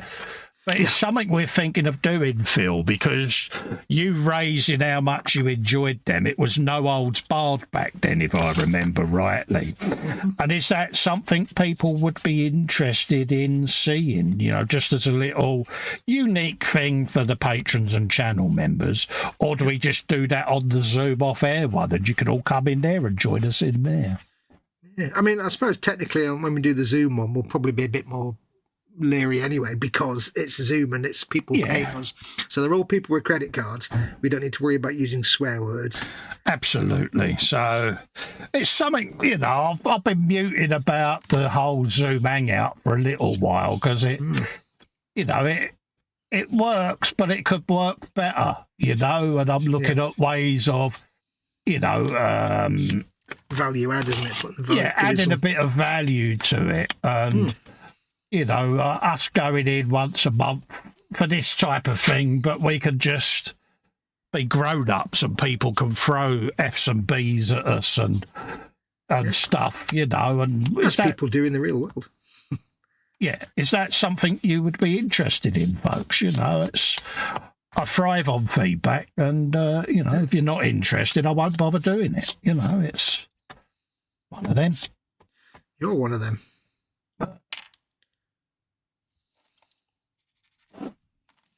I was about to curse out Games Workshop for a non-fitting part then, but it's totally a number that I didn't get rid of. Yeah, but you're the only bloke who can have a perfectly moulded model that will find fault with it. Yeah, if there's going to be a problem when we done Baneblades, I've got one that's been moulded badly. It's like they're all made in the same mould. Yeah, I got the Friday afternoon one, clearly.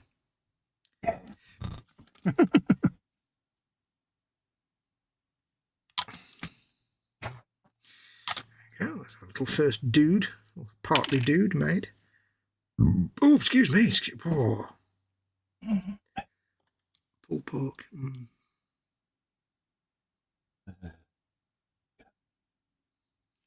I had a right dilemma with my dinner today. I had a burger that was made of pulled pork.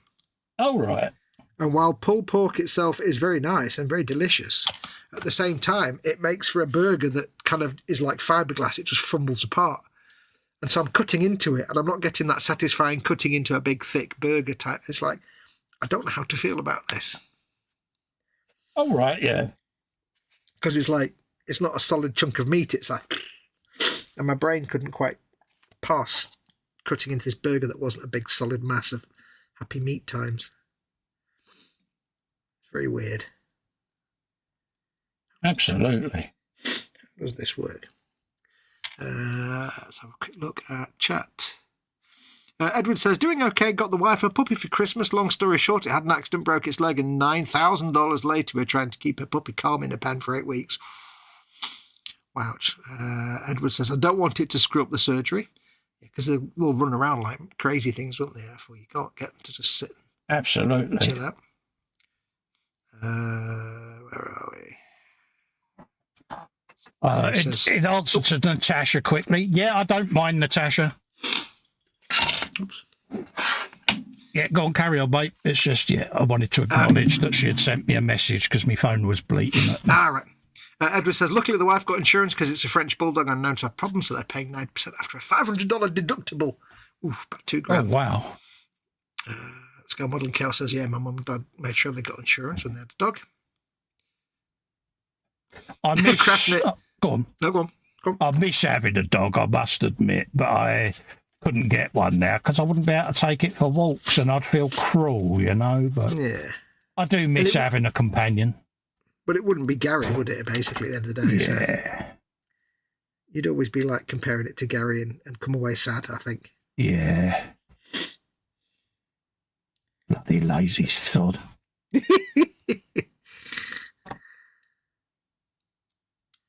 Yeah, carry on, mate. Where was up to? Craft Knit Sewing says, I bought a pair of shoes from a drug dealer yesterday. I don't know what he laced them with, but I was tripping all day. Here all week trying to fish. I love jokes like that, I must admit. Yeah. That's my bad, I like that. I'm easily pleased. Yeah. She's here all week. She's here all week. Here all week trying to fish. Oh dear. It's supposed to go in there, or yes. So what have you all got planned for the weekend, folks? Have you got friends down, family down? You're having a nice chilled weekend? Yeah. Hiding the bodies. Because I am that nosy. I love to know what you're all up to. I really do, because we're allowed to be. We're the hosts, and therefore we ask the questions. Yeah. You can't refuse. You can't refuse to answer them. I shall be doing a little bit of filming in the morning. I might even do it overnight. I'll see how I feel after the show, because yeah, I was a bit washed out earlier on. That's why I just had to nip out for a minute. But yeah, I might listen to myself and do the filming tomorrow, to be honest with you. But I'm going to do a bit of filming. They're going to be doing a bit of gaming, because it's weekend time, and I like to try to film during the week and build on that during the week as a job of work. And then the weekends is a little bit of Xbox time, you know. So Xbox, of course. I'm gutted, by the way, because, I thought I'd figured out a way for me and you to chat while I was on PC and you were on Xbox. Doesn't seem to work now. It didn't seem to work the last time I tried it. I'm like, yeah, it was knocking you out, wasn't it? Yeah. Yeah, it was like I couldn't get any audio from the chat. I'm like, oh man. Yeah, you went back to a laptop microphone type scenario, didn't you? It was like, yeah. I don't know what he was doing, but it's like, so back on the Xbox then. Yeah. Oh well. What's wrong with that? Yeah. But it's like if I'm on the S upstairs, I haven't got an headset for it. So yeah, I've got my little Bluetooth earpods, but I haven't got mic that I can speak into yet. So I will get one. So yeah, just get one of them little Xbox chat headsets. They plug straight into the controller. Dude, fine. They're actually really good then. What's one of them? It's just a little headset that plugs directly into the controller. It's like a little, you've got one phone for one ear and then a microphone. It's just the Xbox chat headset. It's not a pair of them then, no? No, it's, I'll show you. Yeah, because I'm curious. Yeah, if you've got a link for one, mate, bat it through, because, yeah. Yeah, it's just one of, I'll get back to the house and laugh. All right. Happy days. That plugs into controller. Microphone on, off, and volume up and down, and it's just for chat. You don't have the game coming through it; you just have chat. Yeah, there's a USB port on the controller. Yeah, just plug the socket at the front. Is there really? Yeah. Oh, bloody hell! I've never noticed it. Yeah, you see. Oh, I couldn't me that. Yeah, I've never noticed that before. Yeah. So, for example, if you were playing a game and you had your surround sound system, or you're coming through your TV speakers, and you didn't want to wear headphones. Yeah. But you wanted to use chat, you'd use one of these because it's just for chat. Fudge my old boots, mate. Yeah, better link through for one, mate, because you'll get a kickback then, see? Yeah, they're only like, I don't know, 15 quid or something on Amazon, I think. Something like that. Happy days. They're not expensive. I thought you'd already have one, but no. No, that's my headset that I showed you just there. No, I thought you had one of these anyway. No, I ain't got one of them, mate. You remember when I first got my Xbox, I was sitting there going, it's got no audio. It's like, yeah, you ain't got a headset, you burk. So I bought that full blown headset thing, you know. So that'd be perfect, see, because that's a little bit more compact. See. Yeah. 28 quid. Oh no, 27 quid. There you go. Happy days, yeah. No worries, mate. Let me through an associate link, mate, and you'll get a kickback then. I certainly shall. They're great. If you don't need game audio and you just want the chat, then they're perfect. Because then you're not having to plug it into anything. It just goes in the headset, basically. Yeah. I'm doing that now for you. Yeah, I'll order that when we're off here, mate. Cheers, Hercule.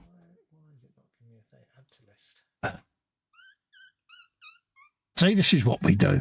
That's that. So we got that bit. Finding as Mama Wolf, not me, that's why. Oh, that'll be why. Dingus! There we go. That's I can give you links. There we go. Whilst you're doing that, let's have a little looky look at the chat, see what's going on. A 1% commission on that for.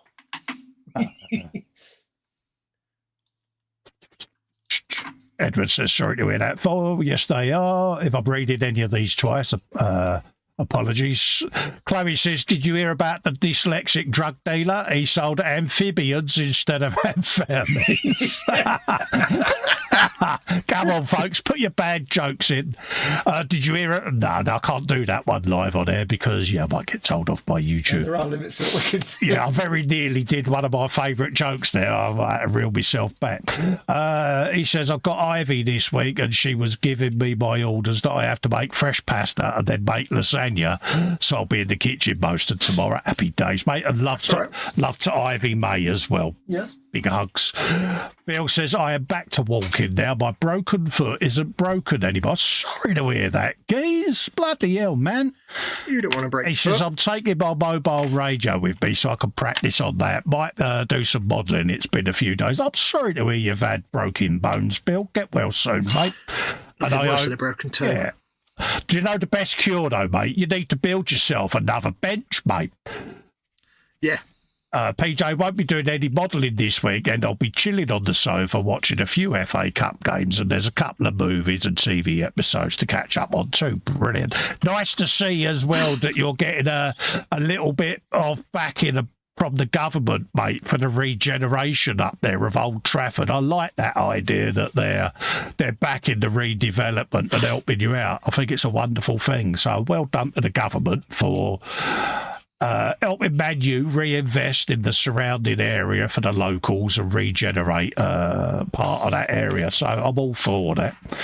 See, Old Trafford's never been the same since that fireplace. The fireplace shop that was on one corner went away because it took up like half a block.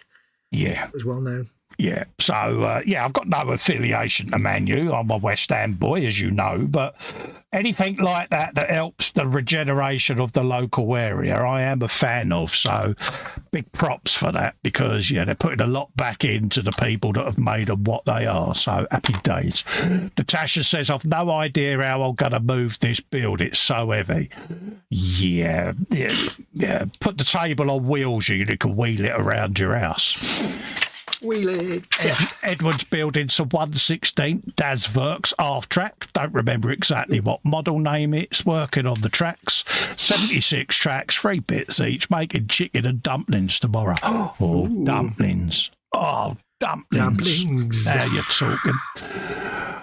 He also says taking care of the puppy. Photograph in the group. Model making puppy. Yep. Got to be done. Must have puppy pictures. Here's a question, though. Phil East has got a joke. Oh, 2 secs, mate. He says, Phil East says, don't buy Russian and undies. Chernobyl will fall out. See what I did? Have you heard of the Russian? No, I can't say that either because... Damn it. Yeah. People will never know. I can't say these jokes live on Earth, live on air even. Live on Earth, that's David Attenborough. Here we have the gorilla. Yeah. We call this gorilla Festa. Festa. That's 2 jokes I very nearly blurted out. I can't do no more. Yeah, I can't do any more than that. I'll read yours in the chat. Yeah, sorry, mate. I interrupted you. For a change. That's all right. I don't know what I was on about. Oh, we know that. Is that the right arm or is that the other arm? What arm is that? What? Why have I got me? But it's the Rillo arm. That's what it is. Oh, I'm looking at the... Because you'd be going to Armorillo. Oh, come on. That was a bit desperate, that one, I think. Well, I couldn't do me other ones, could I? No, this is true. This is what happens. This is why I think the Zoom one would work, because, we could... You can say things and get away with all of those things, can't we? Without getting the YouTube strike and curse, because that's what happens. It's your video has been refused because. Are you playing your washboard? Where's me washboard? Just missing Charlie and his spoons. Sorry, mate, I'll stop sanding bin No, that's it's not irritating you. No, it's not loud. It's just quite an amusing little... It sounds like a washboard rather than sanding. It's quite funny. Yeah. Says the bloke who's droned everyone out with his voice for the last half hour and then picks on me for sanding. Yeah. Hey, what else am I supposed to do with my droney voice? I know. There you go. You can have that as well. I like sanding noises. I just was more amused that it sounded like a washboard. Where's me washboard? Where's me washboard? Hey. Now I've got Charlie with the spoons in my head now. Charlie with the spoons. That's the wrong arm, dumpling. Just had that That's little what I was gonna chink, say. bit like a spoon in a teacup chink. It's Yeah. like, got them bloody spoons out again. Mum. Yeah, carry That's what I on. was going to say. Dumplings, right? Dumpling suggests a small dump. So what's a dump? No idea, mate. Like a dumpling suggests a baby dump or a small dump. 'Cause it's a link. You better not talk about dumps, mate, because people might think we're on about something we shouldn't be talking about on here. Yeah, steady. Because, yeah. Mm-hmm. Oh, that's what I came across. I was, you know, when you flick through the channels, Yeah. and you're sitting there and you think, okay, I've just watched half a dozen episodes of Gibbs. I perhaps need to just have a little pause. Perhaps need to watch 6 more, you know, is the right answer. And I was flicking through just to see what was on, and I spotted something from the very early 80s. Oh, yeah. And it was Kenny Everett. Oh, yeah. Yeah. Oh, it's so of its time. Yeah, it doesn't age well, does it? No. Because we've all got memories of these shows, don't we? A bit like any of the detective shows. You think, classic telly, oh, they should bring it back. And then you find an episode that came on and I'm like, oh, yes, this is so of its time. It really wouldn't work now. No, and it's like, it's not that it's inappropriate or anything like that. It's just, I watched one a while ago and it was like, it's not actually funny. Yeah, it was And like, I was like, And they had like the bit where it's a fake advert and you got the bit where the girls sing the lyric and then and it's like, it's actually painful to watch and not, it wasn't, I say it wasn't inappropriate. It was just not good. which is pretty much what I was going to say. So he saved me the effort there, dude. It's just like, Yeah. and you feel bad because it's legendary TV, and but it's like, Yeah, so I went back and watched more Gibbs because, it's the right thing to do. my conversation has ended. Carry on, dear. Carry on, more from you. No, you carry on, dear. I have nothing more to say. Hold up a minute. This is what, 1:48 on the 8th of the 2nd, 2025. Yes, folks, you heard it correctly. The GNU said he has nothing more to say. I did not include a timescale. Note that important fact. Yes. I did not qualify it with the timescale. Absolutely. I'm using my God hand pin vise, though, which I've not really used much. Oh, I love my little God hand vice, mate. So good. I had it out earlier. Were you flopping it out on a bench again? Oh, no, that's... because this is the one that Pete likes, because he's like... He starts on about my incredibly large hands, doesn't he? I know you've got the one that's smaller than mine. I haven't got that one. Yeah. It's so tiny. I've got that one. That's my small one. Yeah. And it's like, The man with the big hands. yeah. I like the quick change one, I must admit. I was using that earlier. Is that the hex nut one, isn't it? That's that Yeah. one. Absolute, excuse the phrase, it's an absolute godsend. Yeah. Yeah. I mean, you know, this isn't an e-model stream, folks, and we're not at this particular point in time. No, we're not doing a sales pitch. We're just, No, we're not representing them or anything like that. But these God hand pin vices, trust us, they are really, really good. Yeah. If you can get one, Oh, you saw how easy it was doing that, just quick change, which for me is brilliant because sometimes the twisty chucks I struggle with, Yep.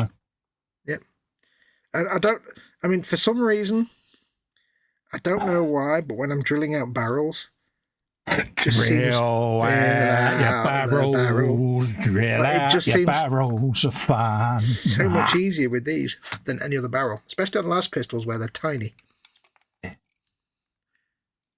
They're just, yeah, they're an absolute godsend. Pun intended, but yeah. It made me laugh because the one I've always used for many years has got like, it's got a chuck on both ends, which sounds really good. Yeah. Apart from every time you spin it round in your hand, the chuck that's on your palm of your hand just comes out.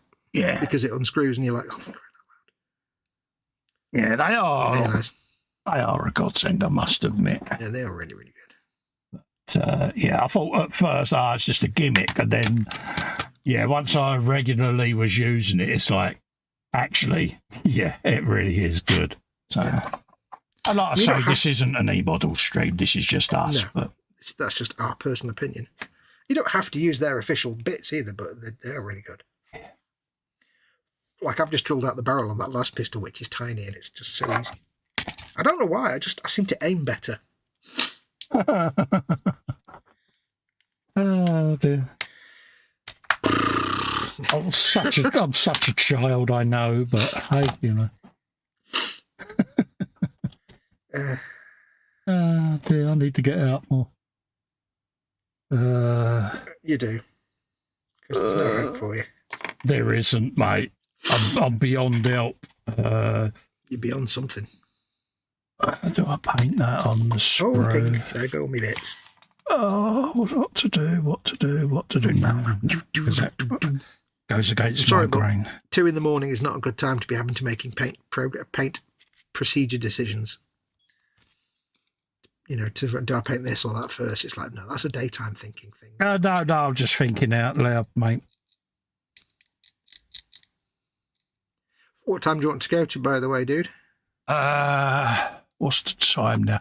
Go to 2:30 tonight, maximum, mate. Yeah. Okie dokie. I shall shout you. Yeah, I just want to. I did everything I needed to do in my 5 minutes. You know what I mean. Yeah. I just want to try just to see whether I can do how.to. I'm looking for my sweet spot with live streams at the moment, and yeah, because I can compare that then. See, so yes. Because, you know, we do have fun doing this stream, and it's the one we enjoy the most, if we're honest, you know, out of all the streams we do, because we do get a good crowd of you in, and we just sit and shoot the breeze, you know, and People might think I'm always eager to leave because I'm like, right, what time are we going till? What time are we going till? It's not that at all. I'm looking out for Festa. Yeah, we explained this last week. Yeah, I'm looking out for Festa. I have to be quite strict with things, and I'm just trying to find that happy medium where I'm happy and the carcass is happy. So if it works and I'm all right after the show for a bit and tomorrow, then I know I can do 2:30. It's if I go longer and then I struggle the following day, that's when I need to go, I need to reel it back now. You need to not do that again. Yeah. And I haven't found my new sweet spot yet. So no, you're tuning that dial. That's why I'm only doing one stream a week at the moment, just so that I can dial this one in, and then I'll know then going forward how I can work my schedule. Yep. Because things, unfortunately for me, can change quite quickly now. Yeah, you found out. Oh yeah. Well, look at yesterday. That was fun. Mm-hmm. Yeah. So we'll get there. But like I say, then I can start bringing back the rest of the schedule over time. That's why I've not done any E-Models shows and things at the moment. I thought, well, I'll start light, and then I can then speak with James and go, right, I can now do the weekly or the bi-weekly E-Models stuff. And so I'm honestly not sure when I'm going to be able to get back to the E-Model shows, to be honest. That's one of them, innit? We've both got real life at the end of the day. Yeah, just that time of night is not exactly brilliant at the minute. That's one of them, innit? Yeah. All be, mate. They're understanding. They know. It's good indeed. Like I say, I'll get my own schedule sorted out and my own channel stabilised, and then I can look at the E-Models gig then and help them out, because... Yeah. I mean, I'm finding it a lot easier to do filming now, which is great, because then it means, especially for them, I can get some of that. I've got like 3 things I need to film for them. I've got my Lord Croak, I've got my Baneblade that we never finished, and I've got the Imperial Knight that I started filming. I film overnight anyway, so Yeah. you know, I'll be dropping the Wednesday one out of the schedule, and we'll do that bi-weekly for E-Models. That way people will know E-Models is Monday, basically. Yes, always Monday, always 9 o'clock. Or But whatever again, time. if you can't do the E-Models schedule, then you're not going to be able to do that. So I might just make it my normal Monday solo stream, to be honest with you, because if you can't do the regular E-Models, you're not going to turn up for mine a week later, are you? No. And then the Wednesday time slot that would have been E-Models I'll use for the solo projects I want to do on my own channel. See? So. That works. Because that Monday slot, like the every other week Monday slot, it can, you know, you can chop and change it, can't you, if I'm around or not around, or you just do it by yourself or whatever you want to do. Absolutely. You know, I can still do the E-Models show with Chris and Ted. Yeah. And get that one done. And so I'm quite happy to run it. It don't bother me. I've got all the templates here. I was hosting it anyway. You do all the buttons anyway, yeah. I'm just one of the guests. It's no different for me because I run it all from here anyway. It's Ted's show, don't get me wrong, but I would do all the hosting because we don't give Ted buttons because he presses buttons and bad things happen. Don't ever give Ted buttons. Just don't. But so we are thinking of getting all the schedules back up. It's just, you know, I still do a lot of medical during the day at the moment with a nurse coming through and things like that. So I have quite a tight schedule off air. Yep. Basically, the mind is willing, but the real world is not. As I was about to say, my on-air presence at the moment is guarded by that, so I have to listen to those around me. Yep. There you go. But anyway, normal service shall resume. It's like the Sunday show. People like the gallery and all of that. Not heard from Dave in months, so he probably thinks I'm dead. Does he still exist? Don't know. Yeah, but maybe he's blown away. I could always bring back a group show for a Sunday if things have changed. I don't know, but I haven't spoken to him, so we'll see what happens. But yeah, it's your slot. Absolutely. I want to keep something in the slot because that sounded wrong. Because at the end of the day, you know, it's my regular time slot. So basically, it's going to be Festas pole dancing streams on Sundays. Yeah, so I'll come up with something. Festas learning pole dancing, and you can help him. Exactly. I just glued the wrong thing there, didn't I? Yes. So, yeah, we'll sort something out. Depends on what people want as well, you know. Because what do you want?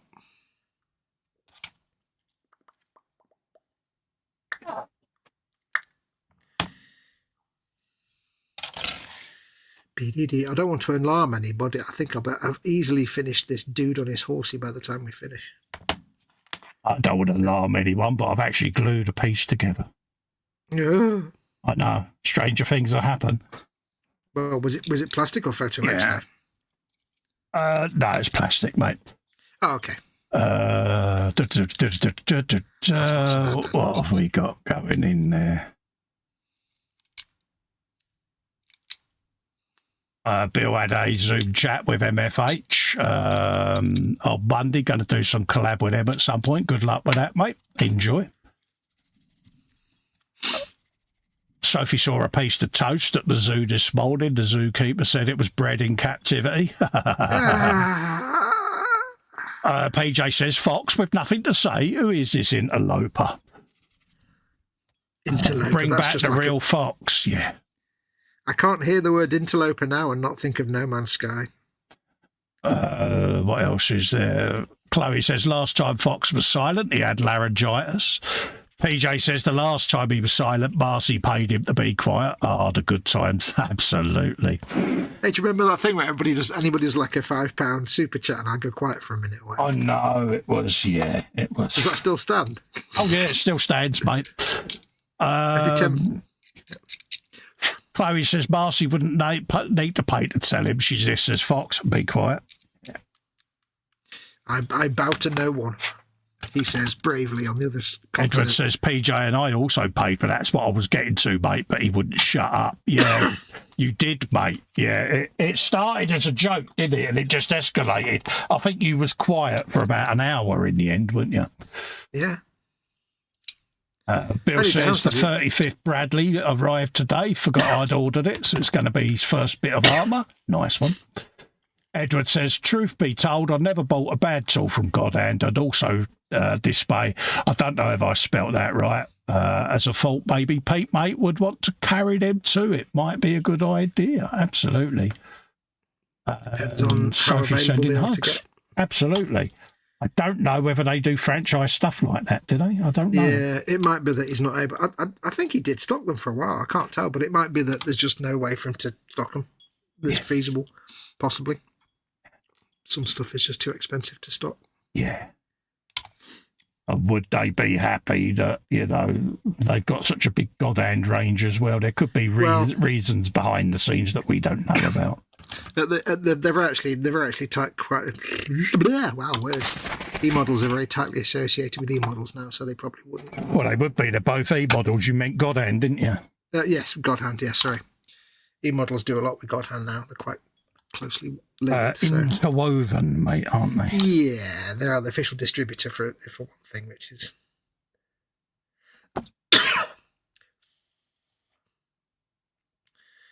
Oh, tickly cough. Right, is that bit done? I think I've actually finished the dude on his horsey. I've just got to build the diorama. Oh, you go careful. No, hold up a minute. I'm going to pinch myself here. They're not on public day. The people are watching. Did you just turn around and say you finished a thing? Well, I've not done his little diorama yet, so calm yourself. Yeah, I was going to say. 15, 20 minutes. I was going to say, I just came over a little bit queasy then, mate. It came over all queer. Right, so there's literally like 5 parts for the diorama, so don't get too panicky. Oh, that's a 3-week build job then? Pretty much. Oh, got me belching away there. Burpulons. Hang on, there's a hose there. Where's that hose go? I've not put that hose on. Oh, there it is. So the minute you said that, I'm thinking of Ronnie Barker. Hose. They're hose. Mon repose hose. Edward says for the business, yes. Yeah, I mean, I don't know the behind-the-scenes stuff that goes on with that, because we don't actually work for E-Models, but no. So kind of what arrangements they've got with suppliers is, yeah, we're not privy to that. They're really good friends with the guys at God Hand anyway, so yes. I know that much, that they are good friends with them, so they kind of work together in a lot of stuff. Oh, yes. Yeah, that eccentric Englishman that the Japanese seem to like me God Hand Visios, bless them. And they're like, yeah. I do know, just out of idle curiosity, that I think Pete Mate told me once that at one point God Hand said to them, "What do you think about this as a product?" And they went, "That would be the stupidest idea ever." And they went, "Okay, we won't do that." Yeah, because they just took the feedback and were like, "Yeah, that's not going to sell. That's not nobody wants that." Okay, yeah, and it worked. They didn't. So they've got a good relationship. I'm sure wouldn't.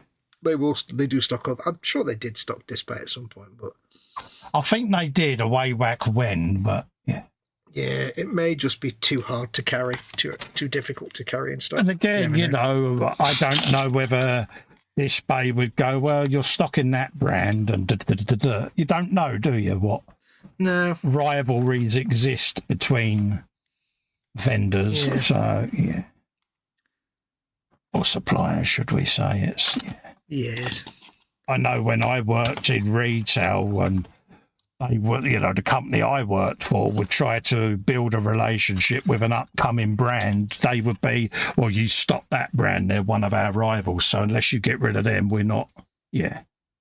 So there is a bit of that. So, you know, we don't know the intricacies behind the scenes. I mean, I suppose it's a bit more open with a company that sells modelling stuff, because they're going to sell all different brands anyway.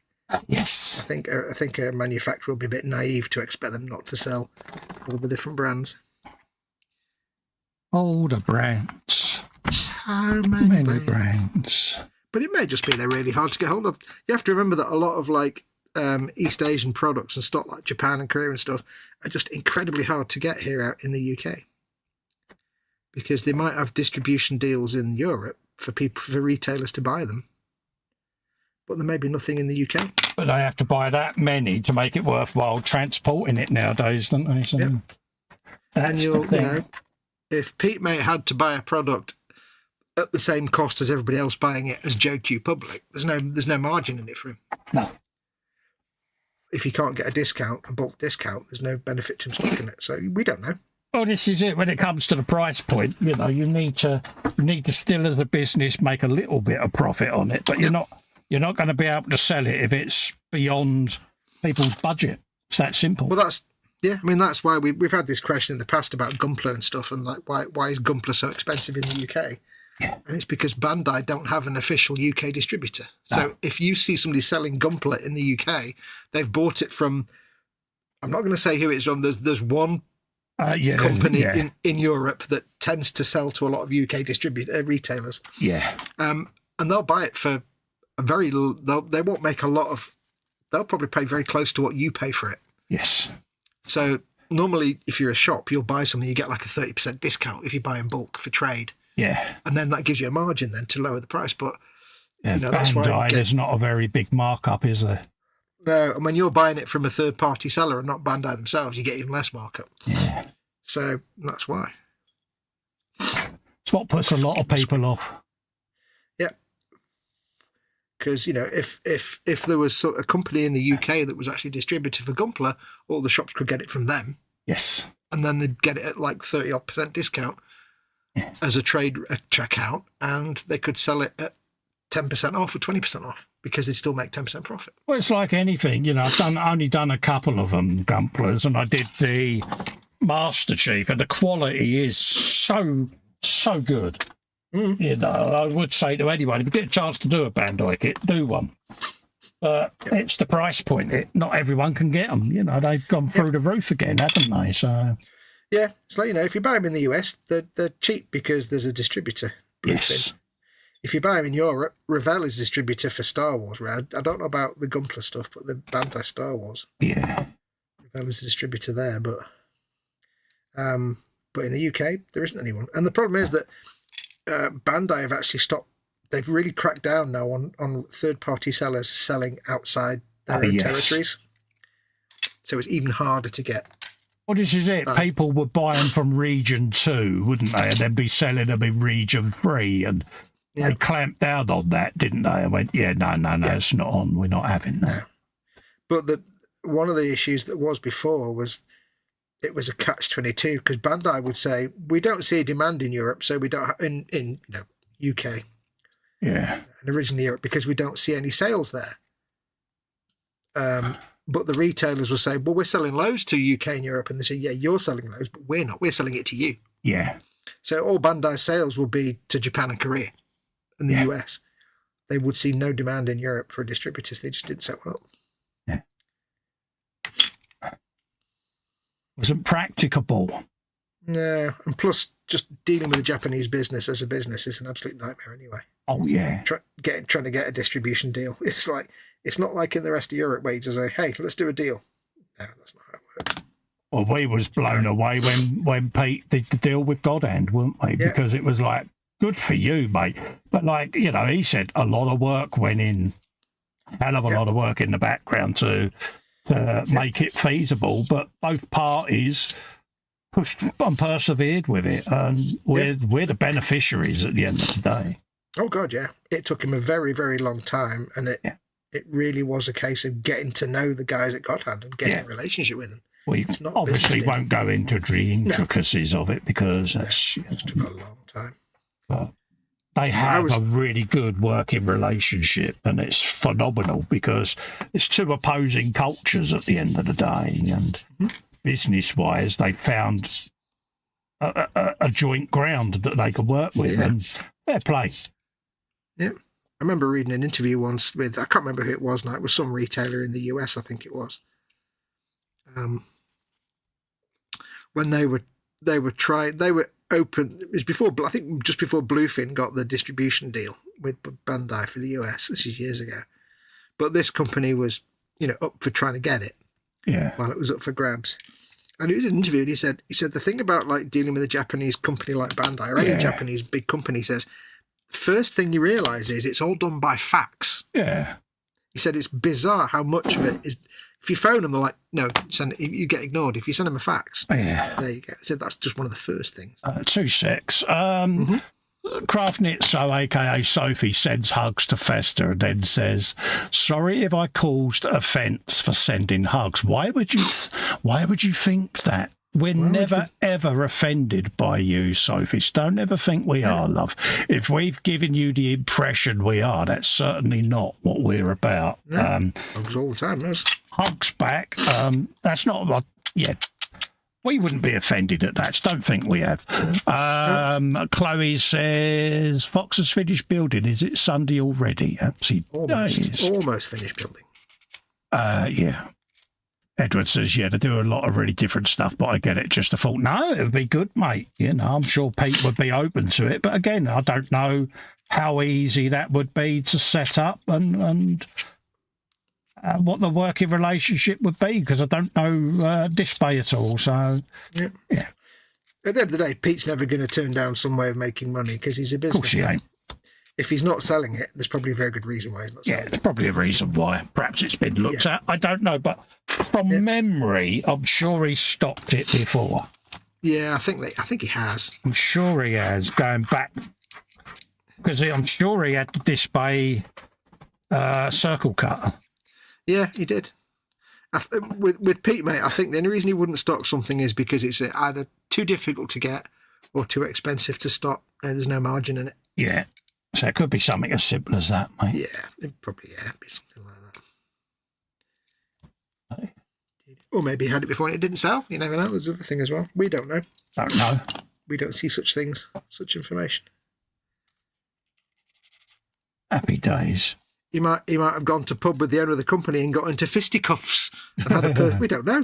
He might have had like fisticuffs at dawn, Queensberry rules and all that. Now, let's see the fault of Pete and fisticuffs. Yeah. Yeah, the most uncoordinated man you can imagine. He is, isn't he? You know what I mean? He has trouble getting both hands in his pockets at the same time, let alone coordinating a fist fight. He has trouble getting one hand in his wallet. And he does, doesn't he? It's like, yeah. Yeah. He sold his boat, you know. He ain't, has he? He told me he sold his boat, yeah. And now I don't know if it's so he can buy a bigger one or just, I don't know why, but he sold his boat. He's got his eyes on a Sunseeker, isn't he? A 50-footer. Yeah. Yeah, he sold the 3.5-foot yacht. Yeah. That's so that he can say to Mrs. Pete, mate, have you seen this boat? We need a replacement, love. Because I sold this. It fell apart. It's like it fell apart, so I had to sell it, love. Yeah, we need a better boat. Yeah. When I was a kid, right, my brothers used to make model airplanes and hang them from the ceiling. I was like 5 or 6. Oh, right. What I'd do is I'd go up and I'd pull it down, break off one of the landing gear and say, look, it's broken, can I have it? It fell off the ceiling, can I have it? And so Pete mate's like breaking his boat, saying, look, I've had to sell the boat because it broke. Can we get it? Mrs. Pete mate will be like, have you been at the gin cabinet again? Oh, yeah. If ever, yeah, because I've been late night Skyped by Pete, and it's like, Yeah, we've both been there. It's like, yeah. I remember saying to Fox recently, I'm like, yeah, I got a 3-hour Skype session the other night, Pete mate. Really? Yeah. Yeah.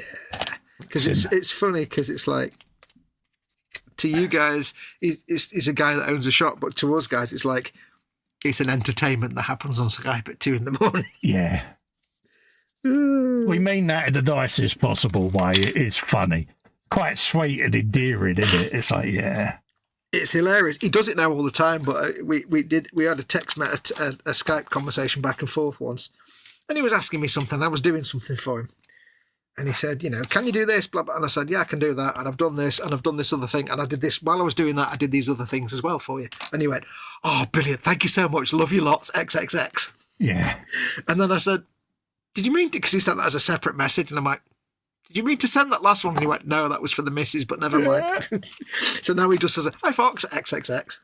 Can you do what you have to? What do you want? Yeah. Of course, one of them was like, Festa's on Skype, Pete, didn't you know? Yeah. I may have told him that. It's like, yeah, and then I got this late night, oh, hello. I was told you was on Skype. I'm like, damn it. It's found me. Oh, crap. Yeah. I thought I'd survived. Have you seen this? The link. You get the vaguest of links. Mm-hmm. Have you seen this? There's no context behind it. You're like, okay, yeah, I've seen it now. But what do you think? Well, where do you want this conversation to go? What's your agenda? You know, are you thinking of stocking this? Or do you want one built for you? Yeah. And you get nothing for a few days, and then 3 a.m. 3 days later. Did you look at that link? What did you think? It's like, okay.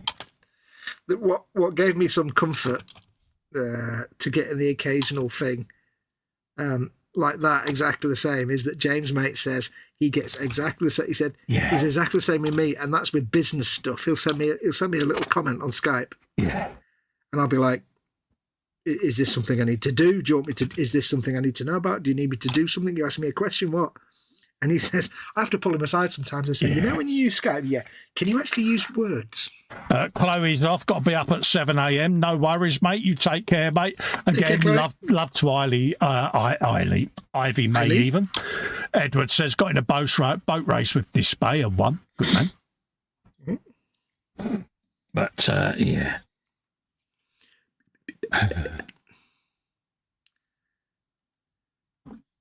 He's like an excitable puppy, is Pete, mate. Oh, yeah, but funny with it, because it's like... Oh, yeah. Absolutely lovely guy. Don't get us wrong, we're only messing about, but he's an absolutely lovely guy. Oh, yeah. And he's a really good mate, but he is like an excitable puppy sometimes. How does this attach then? Oh, it just goes on the end of. It's funny. But, yeah. Oh, He's like, Pete, yeah, breathe, okay. Yeah, it's like,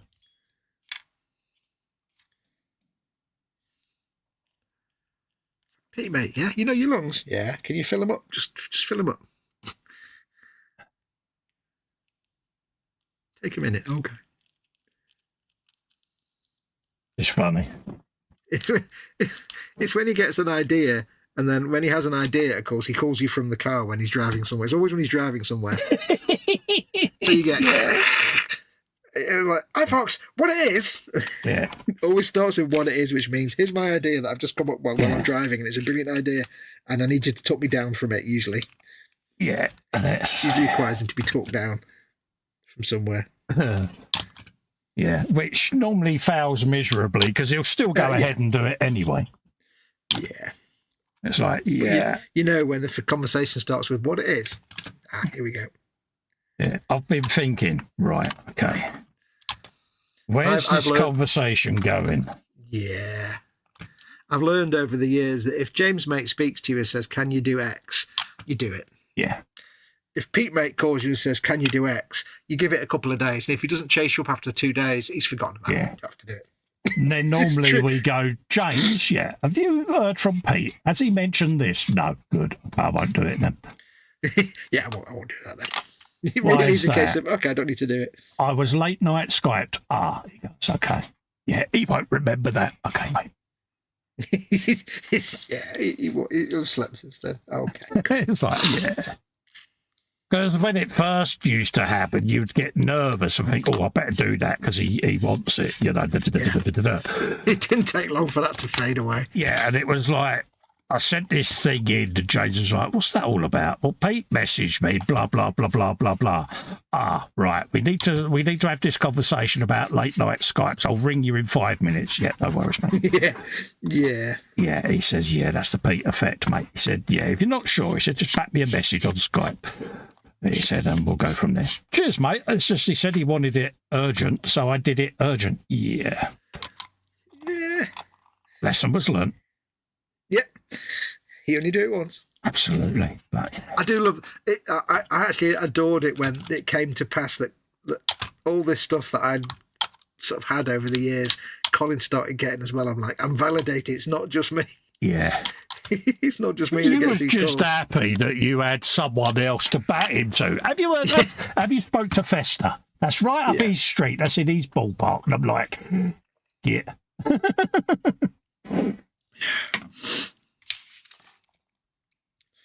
Right. Well, I finished this dude now. Happy days. I hope you're all sitting down. I'm not going to glue him to the base because I need to be able to. I need to be able to get under there for painting. Although it does leave a load of nasty lines, seam lines, if I don't. Yeah, you can't have seam lines, mate. Someone will spot that 1 millimetre seam that you've missed. Yeah, but I can't get into his seamy underbelly if I do that, to paint the seamy underbelly parts. I learnt that once. I did a build. And it was the one and only time I got lazy. This is why I've been fettling like this all night. And I thought, I won't do that. No one's going to possibly see that seam. And it was a micro seam. And it's like you take the photographs, and as soon as you take the photographs, sticking out right in front of you is the 1 little millimetre of seam. Oh, yeah. Yeah, it's like, yeah, I need to go back in and get rid of that. So let's do a little test. Let's just see if I glue him onto the base, because he's got his paws and claws are on the base built into the diorama. So when I glue him together, the glue will squidge the feet together. that went well. And get rid of the lines. But if I paint him all and then stick him on, you'll have these lines where the feet are on. It'll look weird. But can I get a brush in there? Why don't you wrap easy line round it and just say that he's got windings round his legs to protect his shins or whatever? Bindings. Yeah, no. I think I can probably get away with painting that under there. That's all right. I can get a brush in there. That'll be okay. Not that you can really see under there anyway, but that's not the point. I can get to that. Can I get to painting the legs? Probably well enough. Probably in there. Edward says, I had friends like that. They apparently had ferret DNA in their body. Okay, different.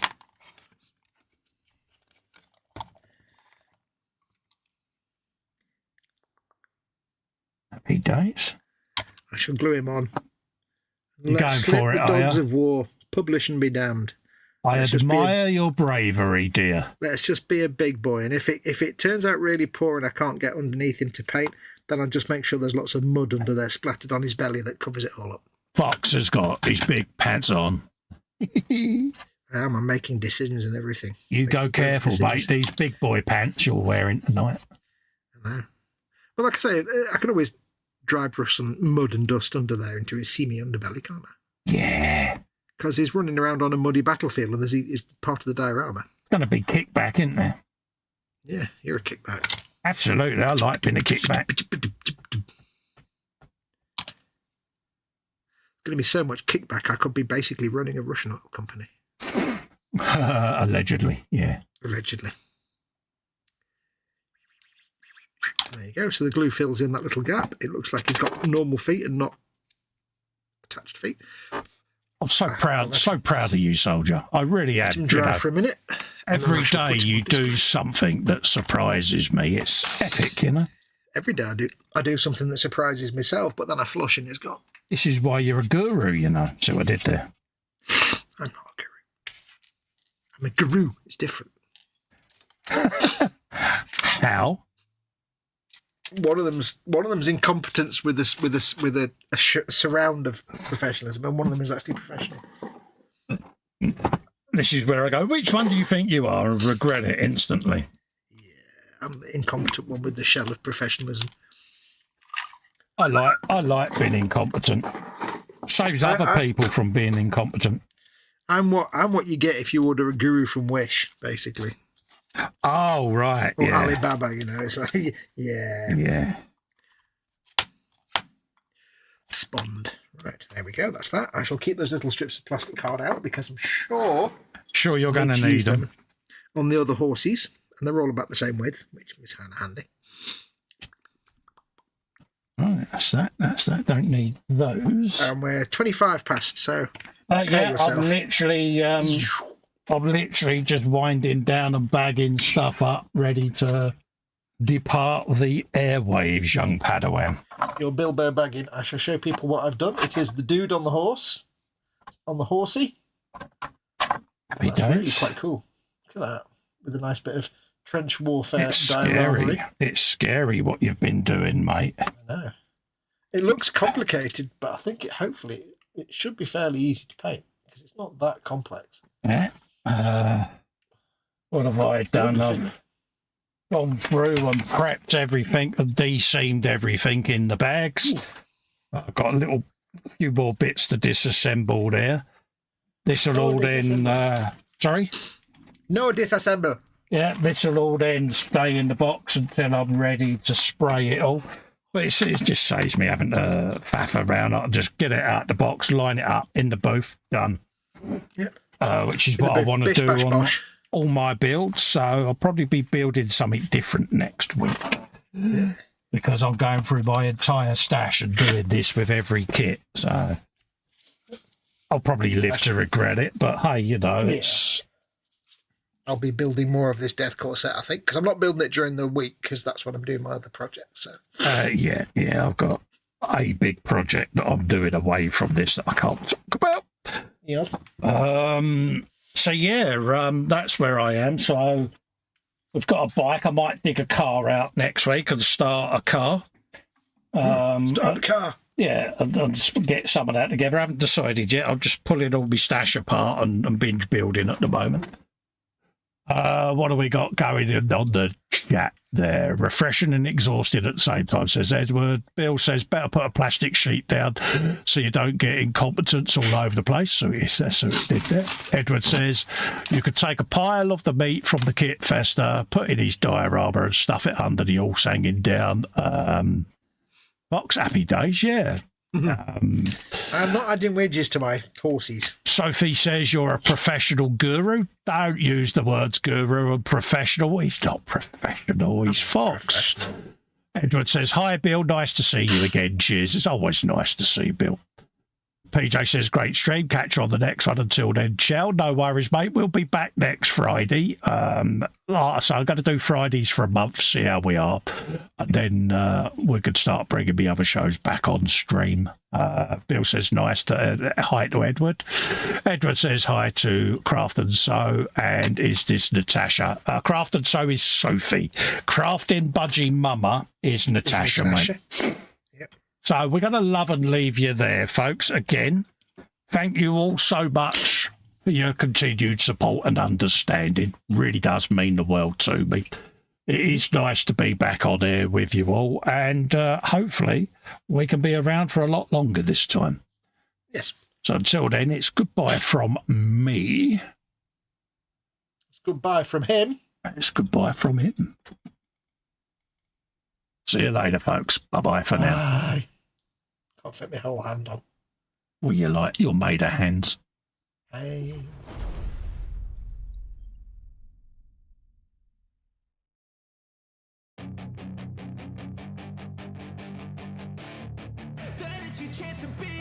Hey kid, don't ever let them get inside your head.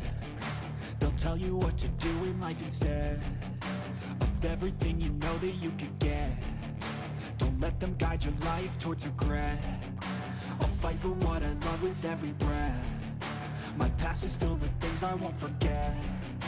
I use them all to push me to my best. So treat the worst of times just like a test. If only I could go back in time, I'd tell myself that everything will end up alright. Just push yourself, test yourself, figure out what you like, and find your limits, don't be rigid, always work towards a prime. Surround yourself with open minds, people can change your life. A few friends with intent can help you feel alive. Find a passion, take some action, and with a little time, just be patient, make a statement, try to enjoy your life. They'll try to kick you off.